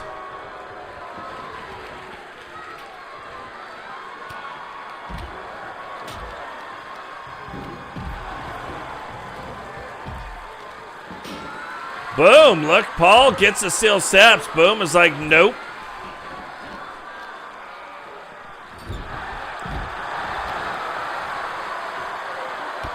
Thought KVD might have been going for the pin. Instead, he does not go for the pin. And Paul the Thing starting to take control of the match. Gets Boom in the ring. Gets McWayne in the ring. Thought he might have been going for the stop sign. Doesn't. Digital going after Bobbi. Paul going after KVD, but KVD instead gets that reverse back around, knocks him down, and now gets Simba, picks him up, slams him back to the ground. Finishing move, Digital on Boom, but look at this. Boom rolling, getting back out to the corner.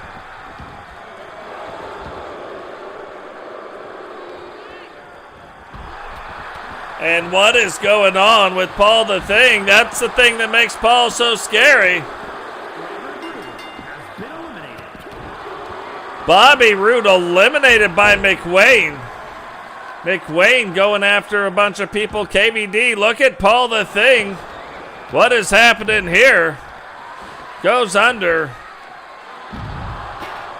Goes to get a chair. Does not work out, but look at this. Paul in a weird way. McWayne now locking in a crossface on Simba. Simba gonna tap out.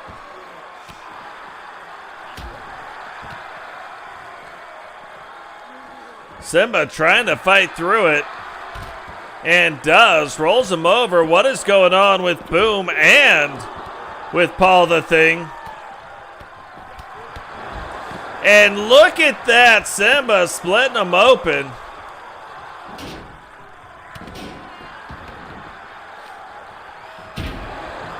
Boom in a weird way too. I think he's got Paul the Thing problems going on here. Maybe Paul passed it on to him. Paul, that's his finishing move now. Rolls up the leg. 1, 2, 3. And boom, out of the match.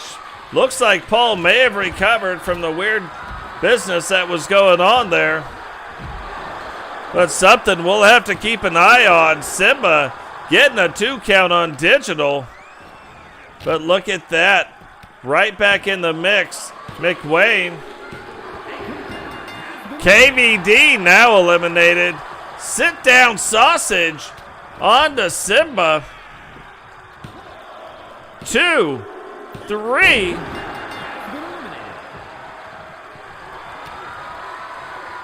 Not sure who's eliminated from what, to be fair. There it is on to Grady. Paul again. 1, 2, 3.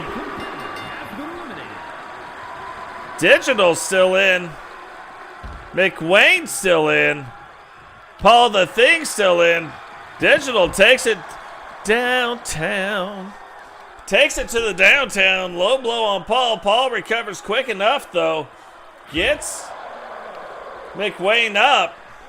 And proving that no good deed goes unpunished. But look at this. Sit down sausage. Somehow McWayne gets Digital up. Looked like Digital might have hit the back of his head on those steel stairs. And we are down to McWayne and Paul the Thing to see who will become our very first WCW Hardcore Champion. McWayne getting this thing locked in on Paul. Is Paul going to tap? Don't know, but they are right next to those steel steps. Paul now fighting through it. But Paul put the old freaky deaky on this match. And now put himself in a position where he might be able to win this thing. But now we know why he's called Paul the Thing.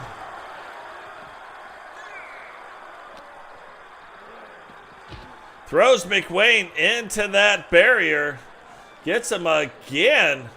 Drops him abdomen first onto the barrier. And now laying the boots right to the old face of McWayne. Knees and fists and feet. Oh my. Paul Thought that might not be enough, so then starts delivering some knee shots.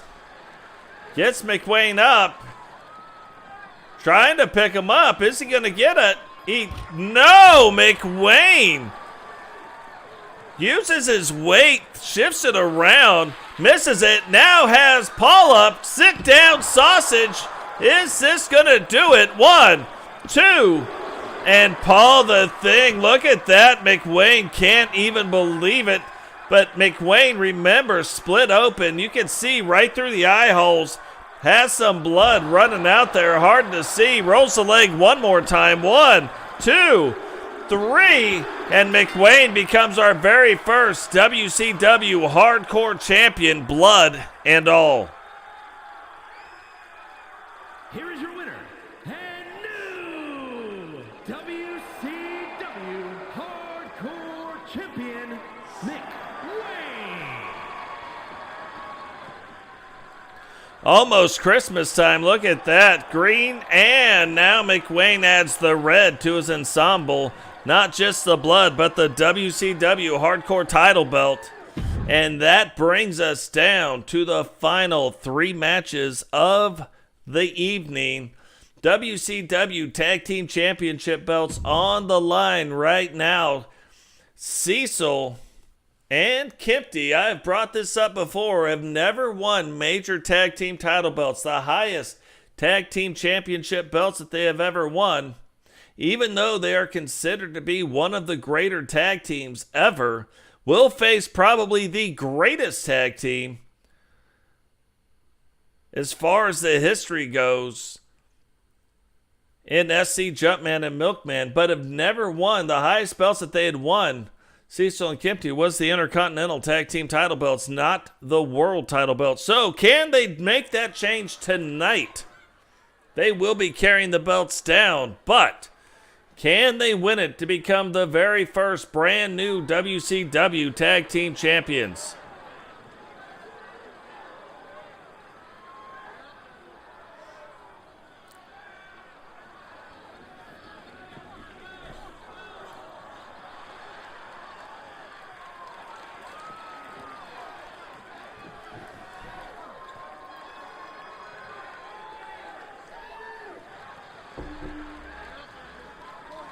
The Maniacs making their way down to the ring. One of the original tag teams still around, like Cecil. Like Cecil and Kempty, one of the original tag teams, like American Alpha, one of your original tag teams, still around, still doing their thing. Both have seen some success. All of them really have seen some success in the singles arena, but still refuse to break up their tag teams because they have found so much success in the tag team arenas.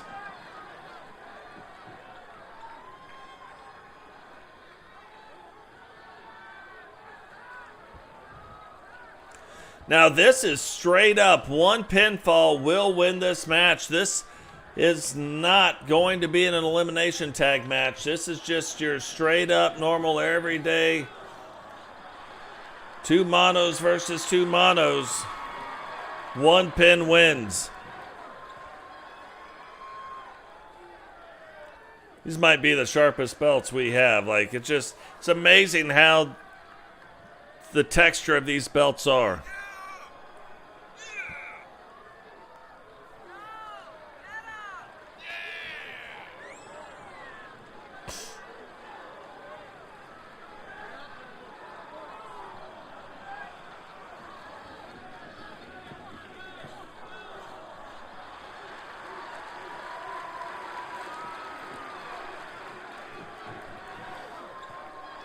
So Cecil and Kempty trying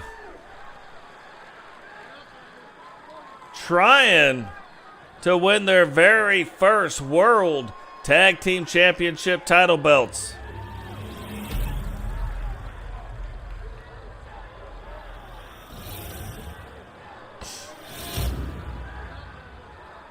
The following contest is a tag team match set for one fall and is for the WCW Tag Team Championship.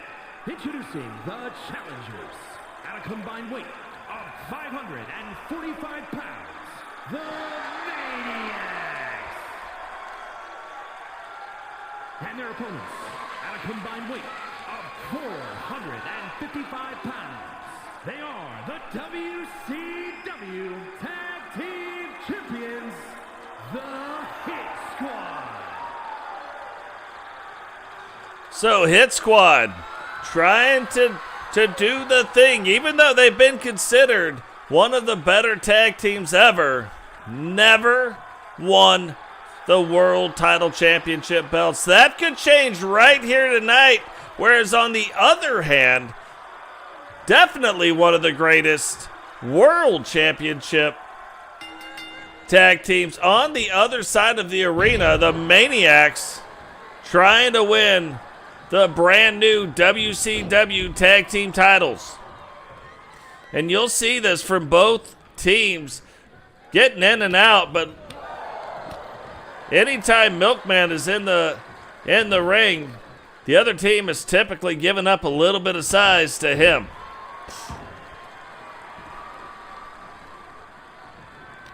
Cecil now getting back to his feet. Looked like he was trying to take him over to the corner, but it looked like, at least at first, he was going to take him over to the wrong corner. Big power slam. Nothing Milk does isn't powerful. But again, look at this.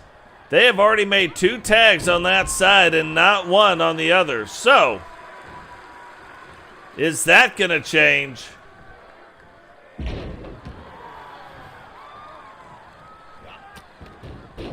Or is it not?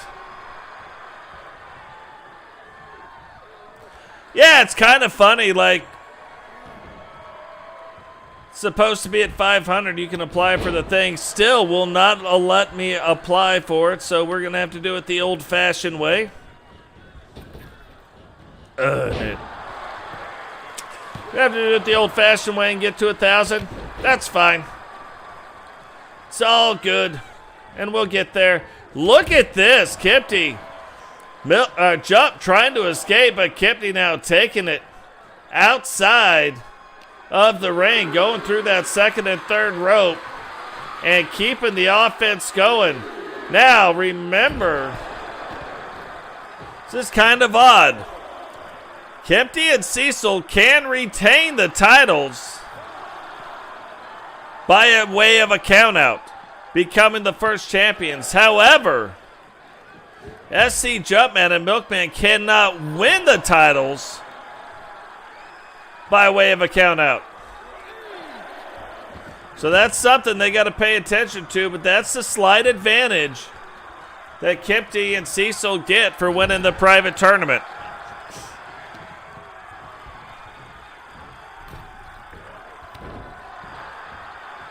Milk now right back in control, but look at that. Kipty recovering quickly.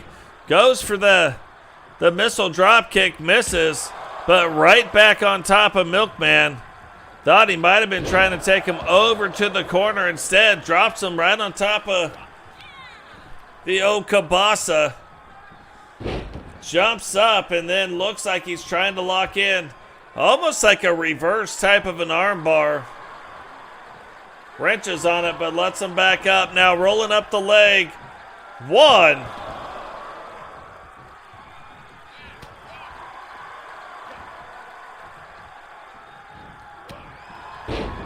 And it's funny because that partnership absolutely matters. I was at about 740.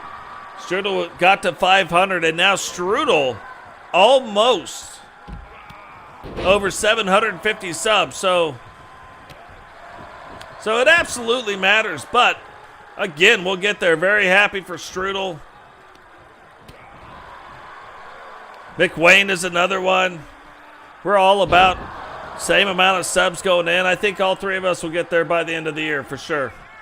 Look at this. SC Jumpman taking him to Suplex City. Gets 2 of them in and now gets the old trifecta in.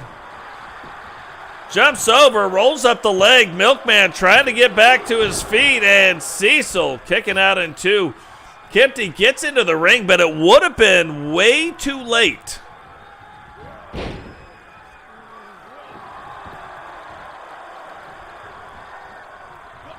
Oh, look at that. 2 fingers right in the eye.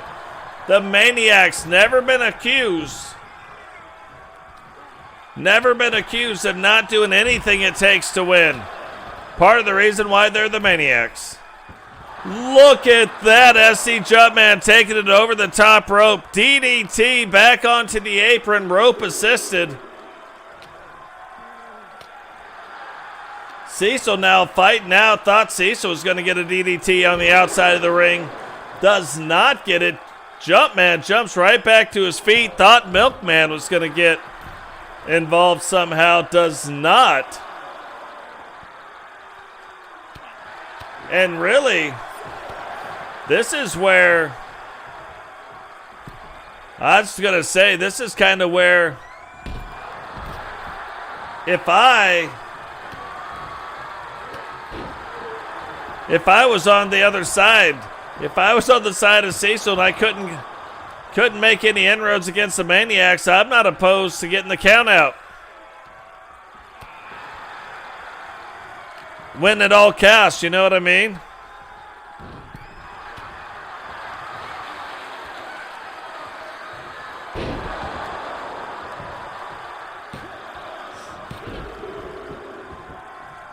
Jumpman. I was going to say, I thought Kempty got away, but look, Jumpman stays on it. Wait till he gets out of the ring. Right when he turns around, gets him right in the abdomen, knocking Kempty down. However, maybe not the best move by Jumpman, but look, Jumpman just fights through the pain to get the advantage back again. And Jumpman looking to get after Kempty. Thinks twice about it. And the referee up to a 5 count again. Yeah, I'm not saying what I'm saying to say, like, what the heck. I'm very proud we'll all get there however we get there. And I think we'll all get there. I'm very proud of those two and their accomplishments too. Just like I'm sure it goes the other way as well. So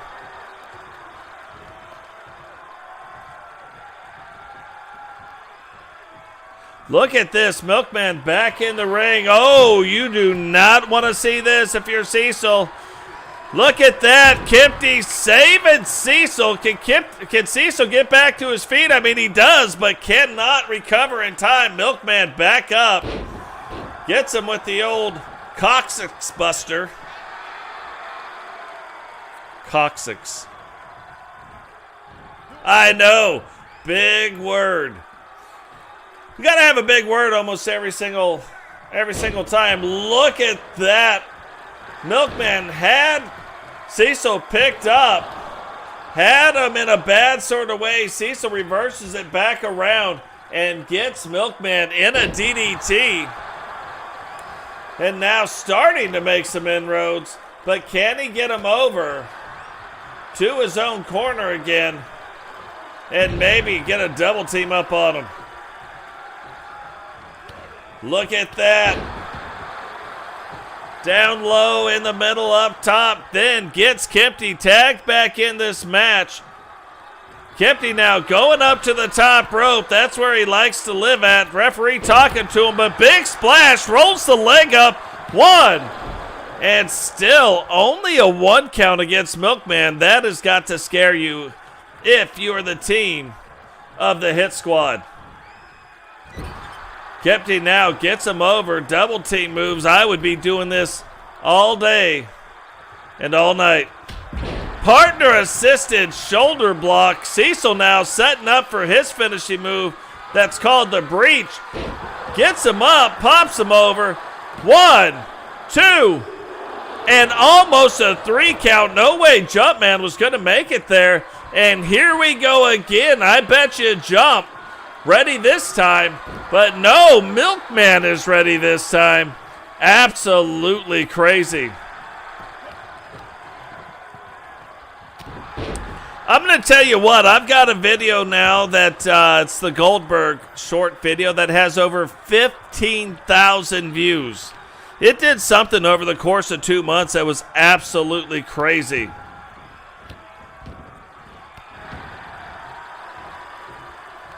Views, and I don't pay attention really, like overall.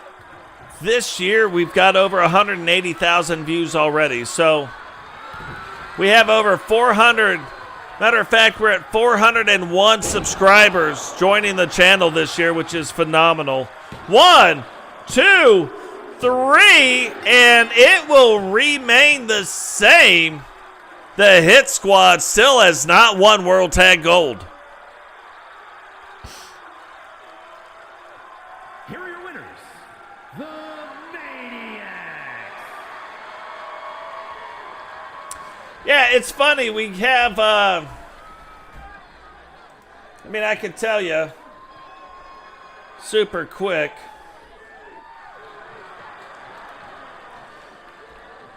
When we look at the analytics for this year, so far we have 179,919 views. We have 5,531.5 watch hours and 402 subscribers. Yeah, so crazy. It's over 80% of my channel's stuff has happened this year. But congratulations going out to the Maniacs. It's only fitting that they end up becoming the very first WCW World Tag Team Champions. Now to our double main event of the evening. 4 of the greatest women champions will be fighting tonight for the women's world title belt. The women's world title, the WCW women's world title, one of the very most unique belts that we have. Learned a very interesting technique on that belt, and that belt is what is going to be on the line for tonight.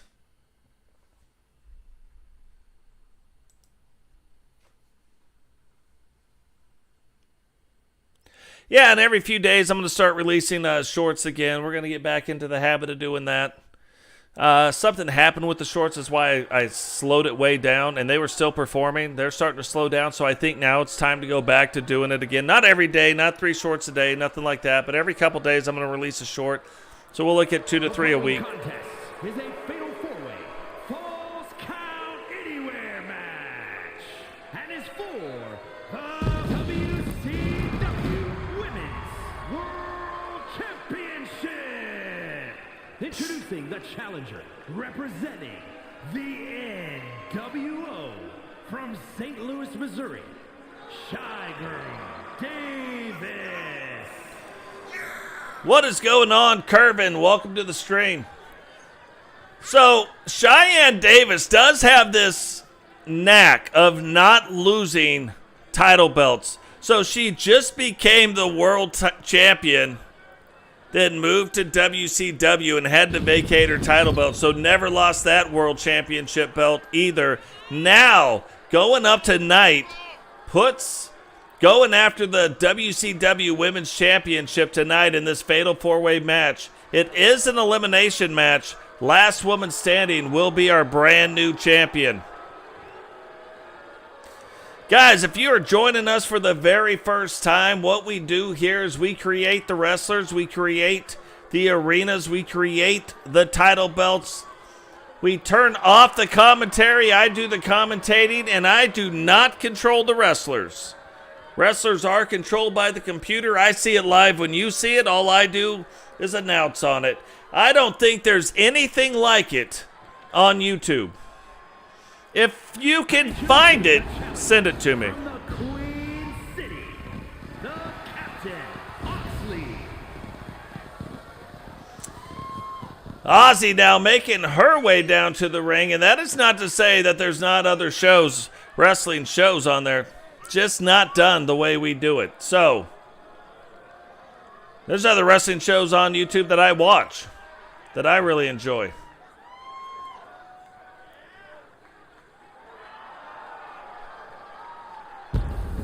Ozzy, probably our greatest world champion of all time. She had also just won a world title belt. And that is why she is in this match tonight as well. She was the Stampede World Champion.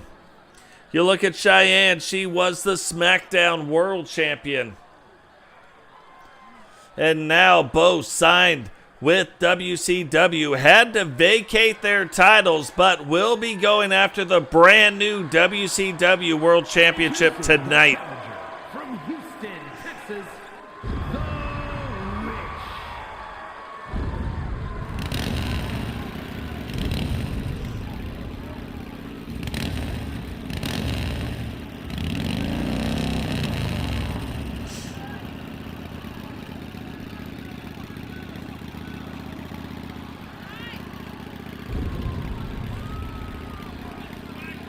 Yeah, no, we have everything. We're just minus the one thing, and that is the 1,000 subscribers.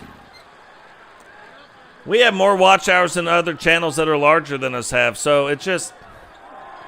Most channels, they were hitting 1,000, but they still didn't have the watch hours. We have all of it. By the end of the year, we're going to have over 8,000. We're going to have twice as many watch hours as we need, right? We just need the other thing. All of you. But we'll get there. No doubt about it.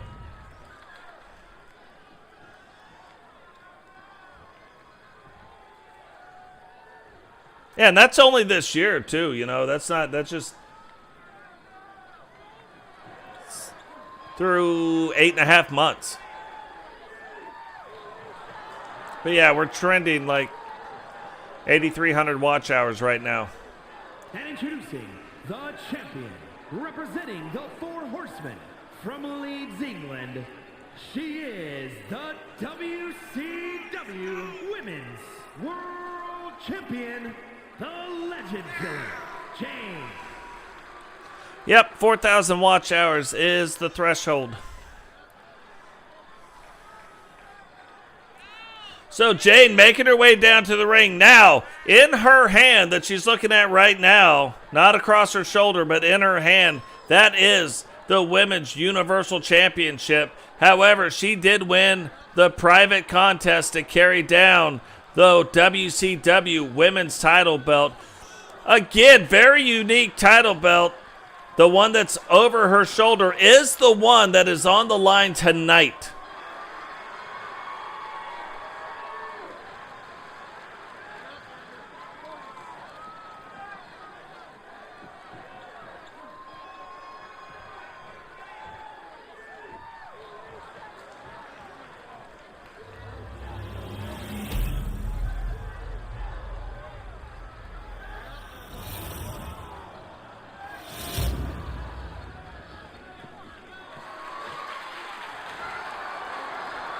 Oh, yeah, for sure.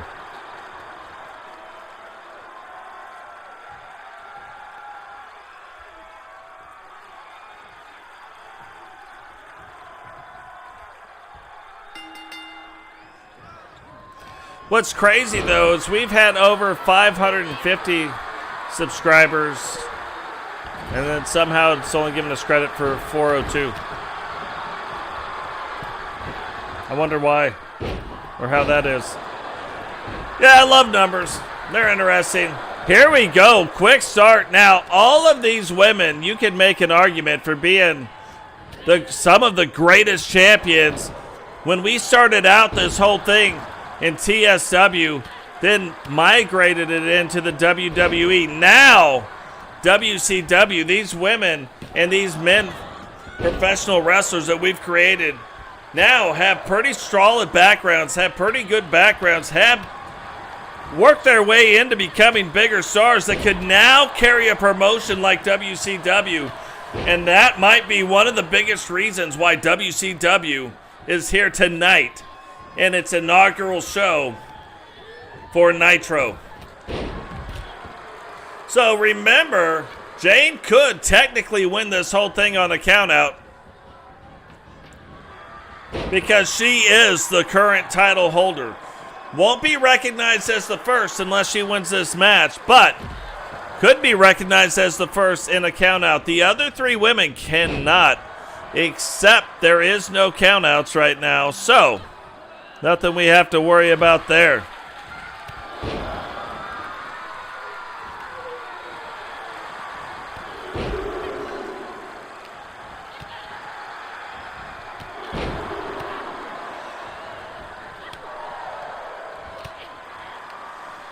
Jane and Shyanne on the inside of the ring doing battle. Ozzy and Witcher on the outside of the ring doing battle. Ozzy rolling up the leg of Witcher, getting a 1 count. Jane picking up Shyanne and throwing her now, taking her show on the road. Up top rope, goes down, cross body, rolls the leg up.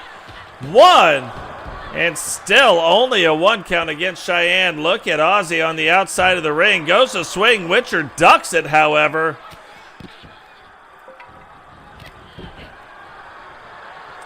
And there's also a baseball bat on the outside. Wow, pulls the ripcord. Somehow Shyanne gets things reversed around on the inside of the ring. Did not see what had happened, but now Shyanne Davis in control.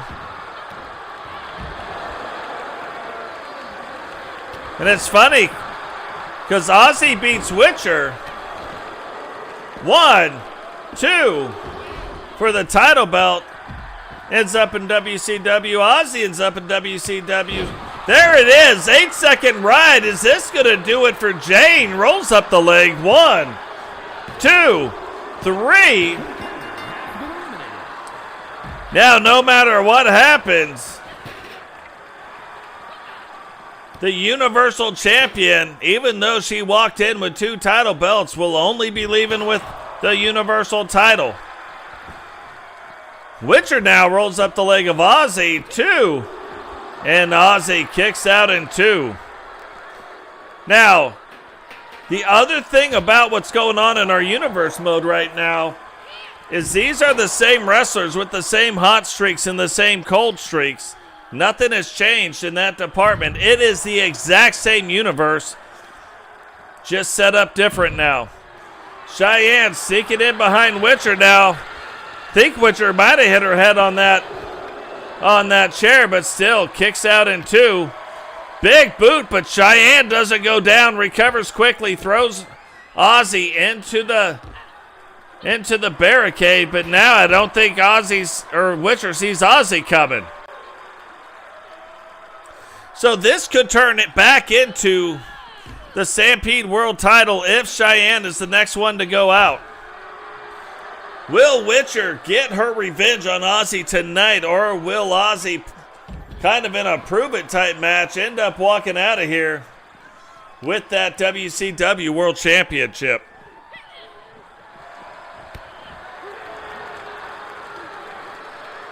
Yeah, it's fun, Eagle. It just compounds onto itself. Once it starts rolling, it starts rolling. Look at that. Ozzy fighting her way back through it. Gets Shyanne, except Shyanne turns it back around. Shyanne starts playing up to the crowd. Witcher getting back to her feet. Not in time, though. Throws her back in, and Ozzy already back out in enough time. And look at how the tables turned right there. Shyanne now on the short end of that stick, but Ozzy was looking to be like one step ahead, but now Witcher gets that thing turned back around as well. Shyanne getting out of the ring saying, hey, I got to watch out what's going on here. Thought she was going to get powerbombed, but instead of a powerbomb, gets a bat right to the lower back. And now Ozzy getting some weird submission hold locked in on Shyanne. Witcher backing up, trying to get her breath. Been on the wrong end of what's been going on tonight, but trying to be on the right end right there. Gets her. And the 8-second ride hit again, though, but this time on Witcher. 2, 3. And Shyanne has been the one that has been maintaining control of what's been going on. Now gets the baseball bat, hits Ozzy with it twice. And 3 times before Ozzy gets knocked off of that rope. Will she go for the pin? Does. 1. And still only a 1 count on to Ozzy. So I would have guessed that Ozzy and Jane would have been the ones that are on the biggest roll. And of the 3, or of the 2, it would have been these 2. Now it has come down to these 2 in this match. Which one will walk out of here with that world title belt? Shyanne, well, either one of them can end it quick, but Shyanne ends it faster than anybody we know, because out of nowhere, she can hit that 8-second ride. Swinging neck breaker, but look at that. Foot up on the rope right now. Ozzy gets the baseball bat. Referee getting out of the way. Shyanne now trying to get back to her feet. Takes it, goes up the tree, roundhouse kick. And here we go. That normally sets this move up. And there it was, 8-second ride. Ozzy steps back. Shyanne looked like she recovered in time, but Ozzy blocks that one, picks her up. And there it is. That is Ozzy's finishing move. 1, 2, 3. And Ozzy becomes the very first WCW Women's World Champion. Here is your winner, and new WCW Women's World Champion, the Captain, Oxley. It's crazy when you look at probably what the most fitting finish is. It's probably Ozzy winning the world title, one of the greatest women's world champions we have ever come up against. Now, something that's very interesting about this match is you can see Hulk Hogan not wearing the colors of the NWO. If you remember, lost the rights to wear those colors. Don't know if he'll ever get them back. Don't know how much longer he's going to be wrestling, but will be wrestling here tonight along with Eddie Guerrero of the LWO, Recon Delta of the NWO, Sentinel, who had just won a world championship, former world champion Max Finnick, former world champion GC Rock, and currently going to be carrying out the belt, Rowdy, in an 8-man main event, last match of the evening to crown the very first WCW Men's World Championship. The following contest is an elimination match and is for the WCW World Heavyweight Championship. Introducing the challenger from the wasteland, weighing in at 273 pounds, Max Finwick. Max Finnick has been dominating his matches as of late. Lost the world title in the one match, but has not lost since. Will he continue the winning ways tonight, walk through this competition, and put that world championship belt back around his waist? We'll find out today. Yes, we will.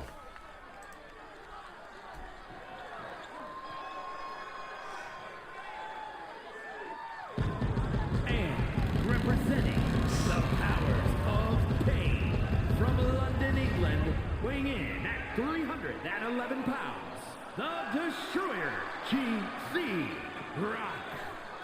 GC Rock, former TSW World Champion, former Raw World Champion, had just lost the championship belt to Braun Breaker, and now finds himself in the WCW in his very first match, going after the world title. Will he become the very first WCW World Champion?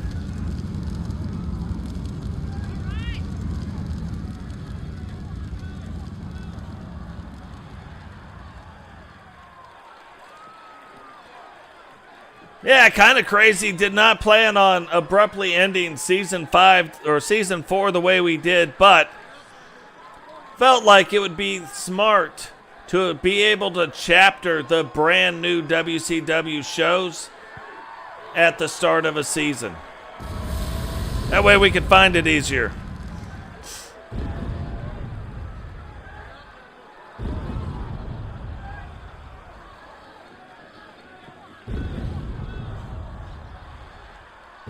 There's a lot I got to work out with that in the thumbnails, though.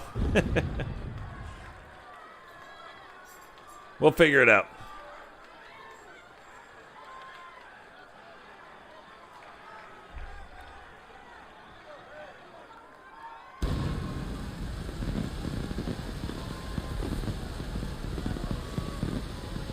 And from Virginia, weighing in at 308 pounds, the Blueprint, Sam Trowell.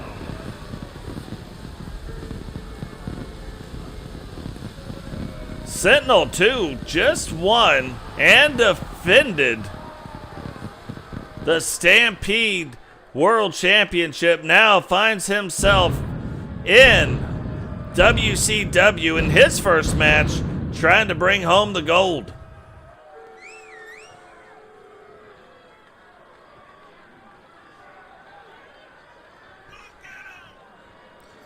A lot of champions in this match, and it's only fitting that they are trying to put their name in the hat. Now you think about, too, especially Sentinel, think about how far he has come to now be considered all the time in the world title picture.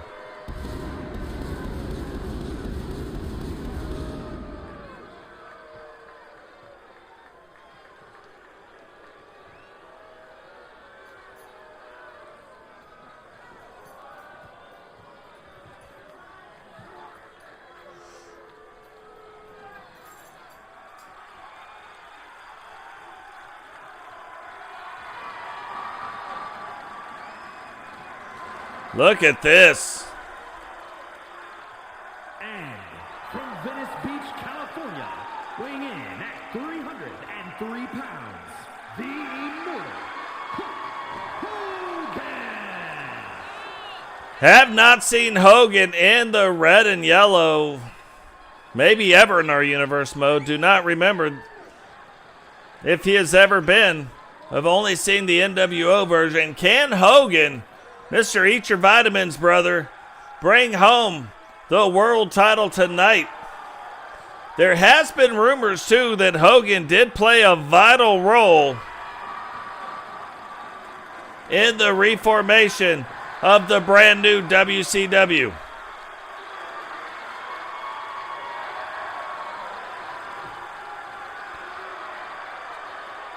Again, though, we will stay on top of that and let you know as we find out more information. But for now, world title on the line. Who is going to be the men's world championship? Who is going to lead the WCW, hopefully into their next era of greatness?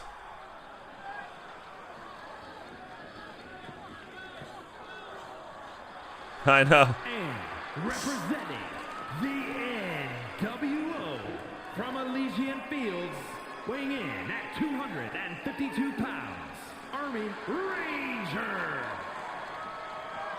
Recon Delta, one of the most unique characters we have ever created. One of the originals. Now making his way down to the ring. Not quite shocked that he joined the NWO. Got tired of getting screwed over. Kind of went through a losing streak there for a bit. Joined the NWO. Has been on a winning streak and now finds himself in WCW vying for the World Championship title belt.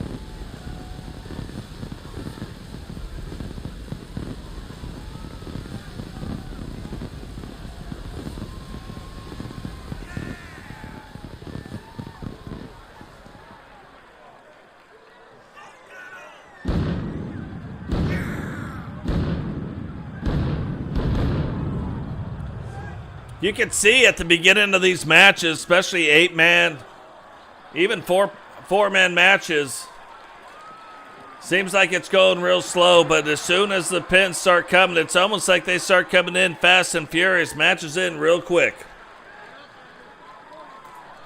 It's one of those don't blink or you'll miss it.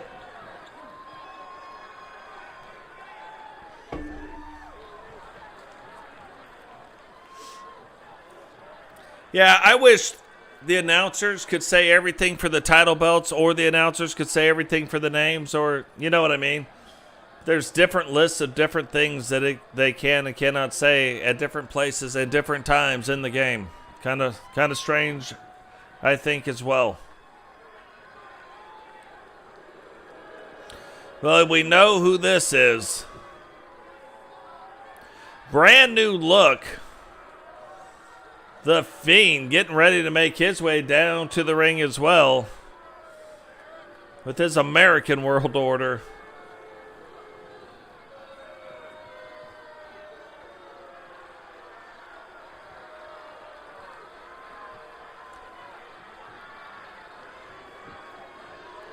In an entrance that takes 27 minutes to complete. Okay, it doesn't take 27 minutes, but sometimes it feels like it does.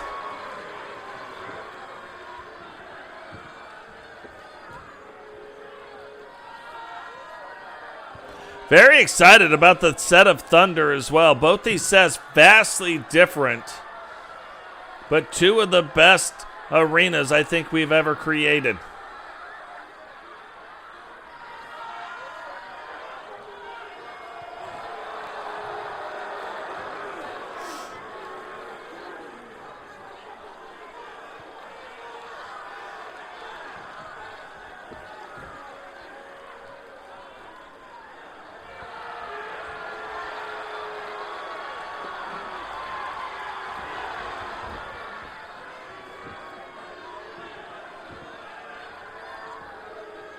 Fiend slowly making his way down to the ring. Different mask, the same but different style mask.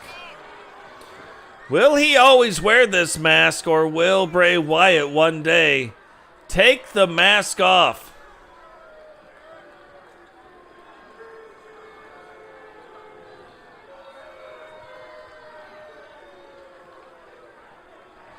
The Fiend has seen a lot of success since coming back a few episodes ago, and now also finds himself in the WCW.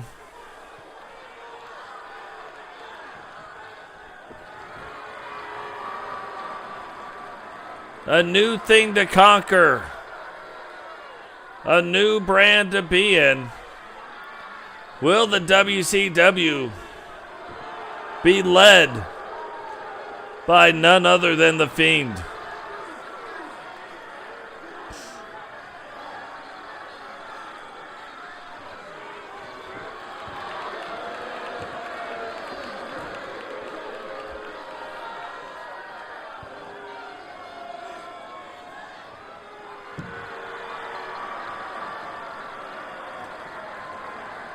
It's almost scarier when the lights come on. The mask.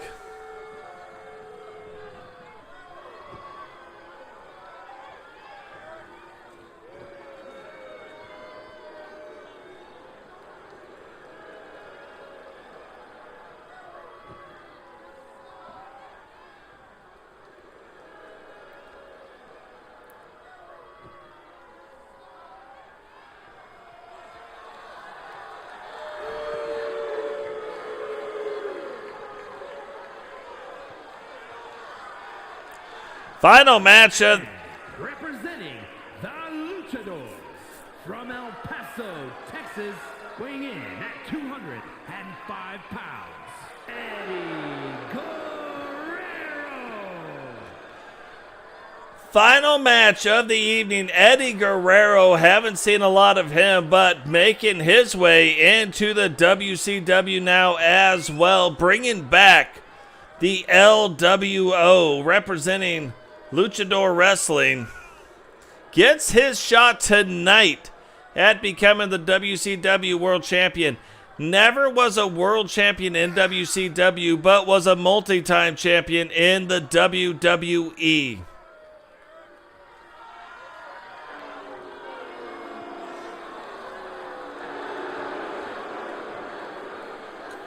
Will Eddie be able to become a world champion here tonight? Well deserved.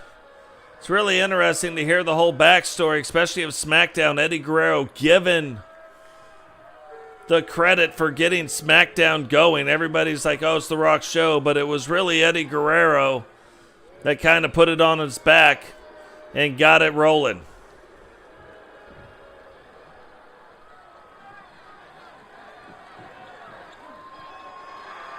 And introducing the champion, representing the Four Horsemen from New York, weighing in at 304 pounds. He is the WCW World Heavyweight Champion, the Enforcer, Rowdy Hunt. Very hard to see, but the channel's symbol, the channel's logo is in this title belt, runs the entire part of it using the new technique that we learned. I kind of like it. I didn't want it to be on the forefront, but wanted it to be in there. It is in there. Can the Four Horsemen and Rowdy, the enforcer of the Four Horsemen, come away tonight with the world title belt? Currently, Robbo, the universe's universal world champion. Can they get the WCW world title along with the light heavyweight title and the television title? The U.S. title eluded them tonight. But the season is young.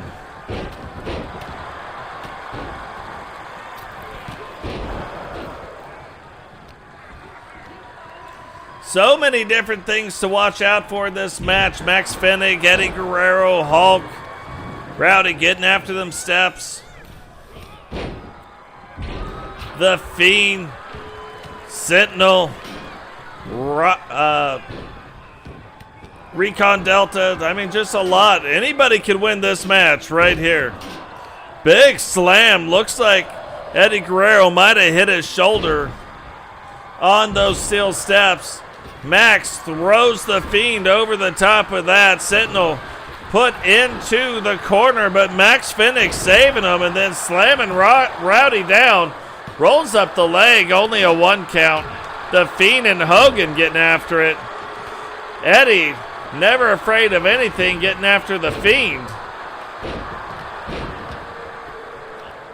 And everybody's just kind of getting after everybody. Huge clothesline, though, on the Max Fennig. Sets up GC Rock pretty well. Almost like Sentinel didn't realize Recon was there.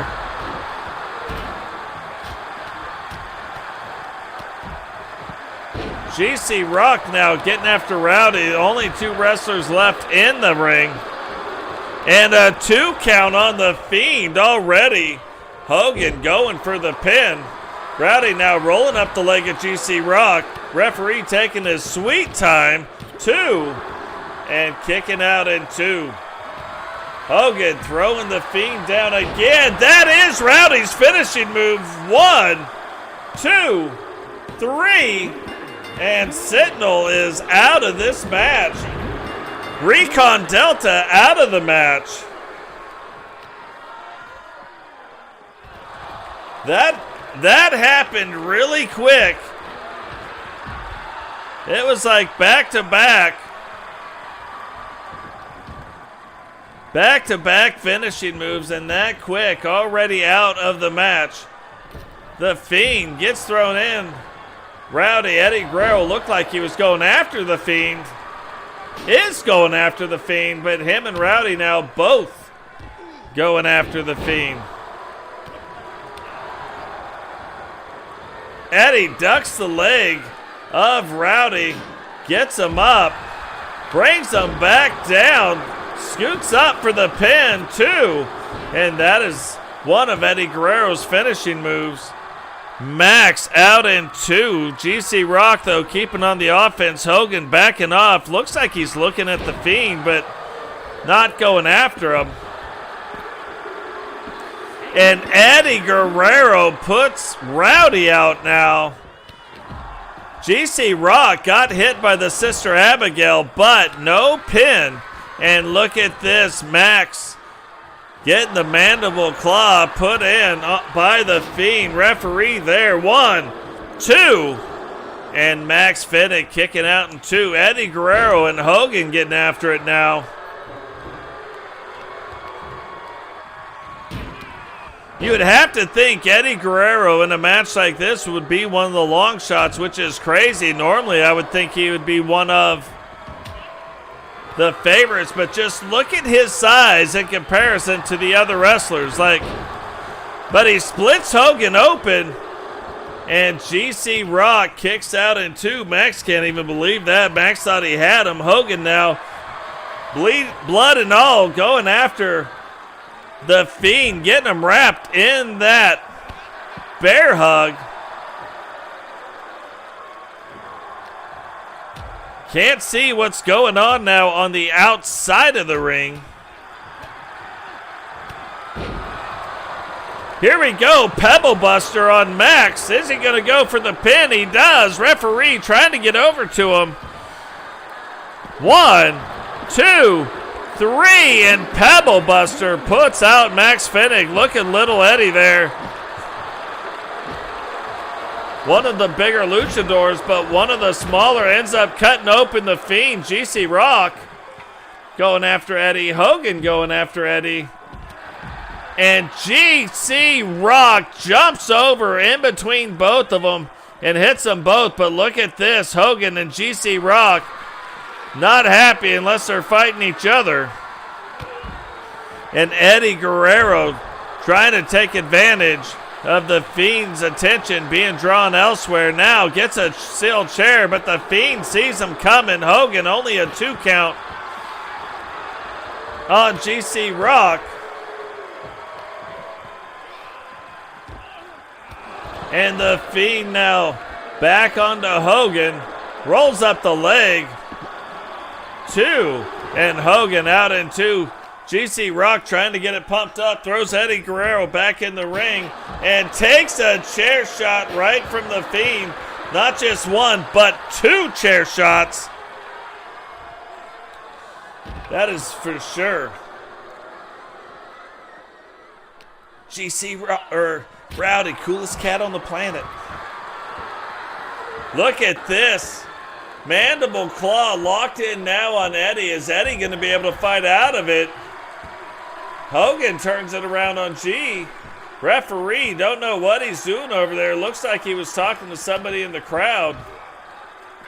Eddie, however, fights out of it. GC Rock right on it. And Eddie super upset with the Fiend, but can't get his hands on him. And now the Fiend and Hogan getting after it. There it is, Sister Abigail on Hulk Hogan.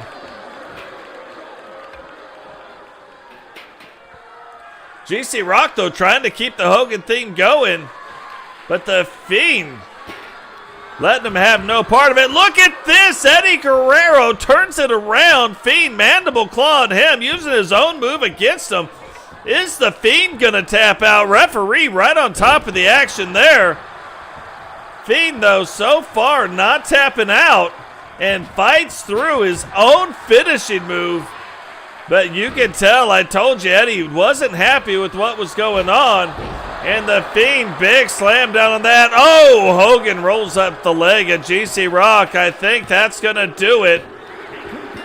And now we are down to the very first WCW World Champion, either being Eddie Guerrero, the Fiend, or Hulk Hogan. Hogan now using the chair, but look at this.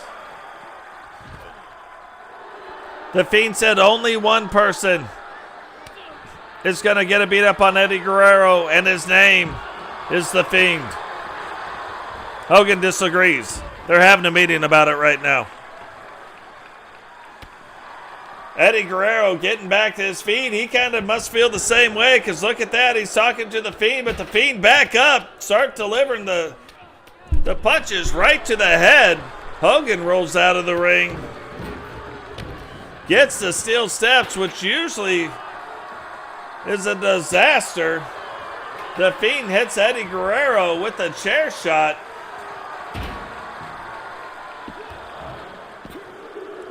And the chair shot is all it took.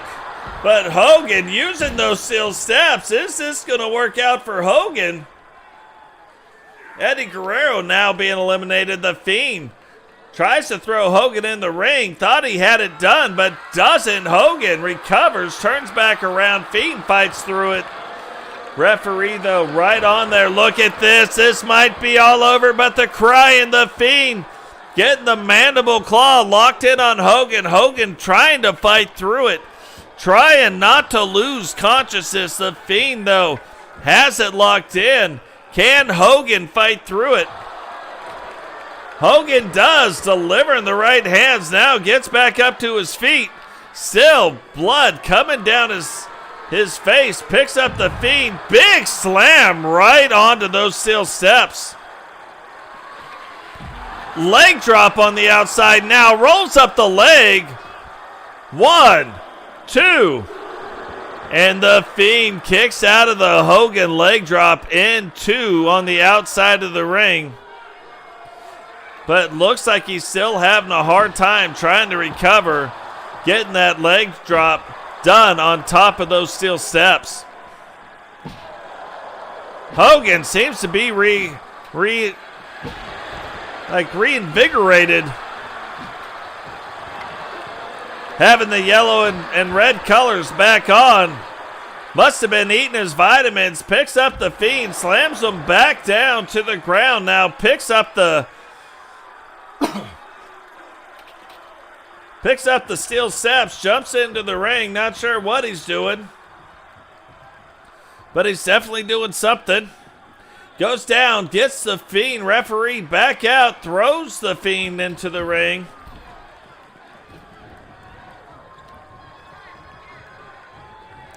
This might be it right here. Fiend trying to get back to his feet. Hogan, though, saying get up, but not letting him get up. And here he goes. Hogan leg drop incoming. Drops the leg down, hits the Fiend, rolls the leg. This should be it.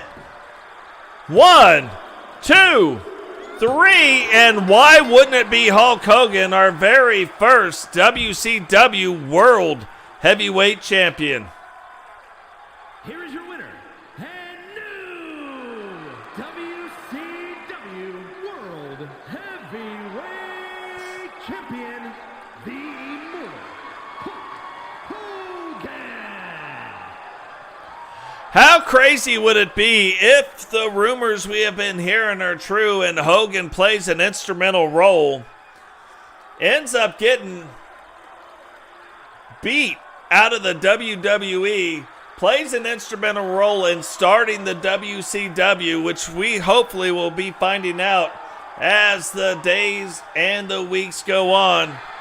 How did WCW come to be? But he plays an instrumental role and then comes back without the colors of the NWO, wearing the yellow and the red, to be the first WCW World Champion after an 8-man match.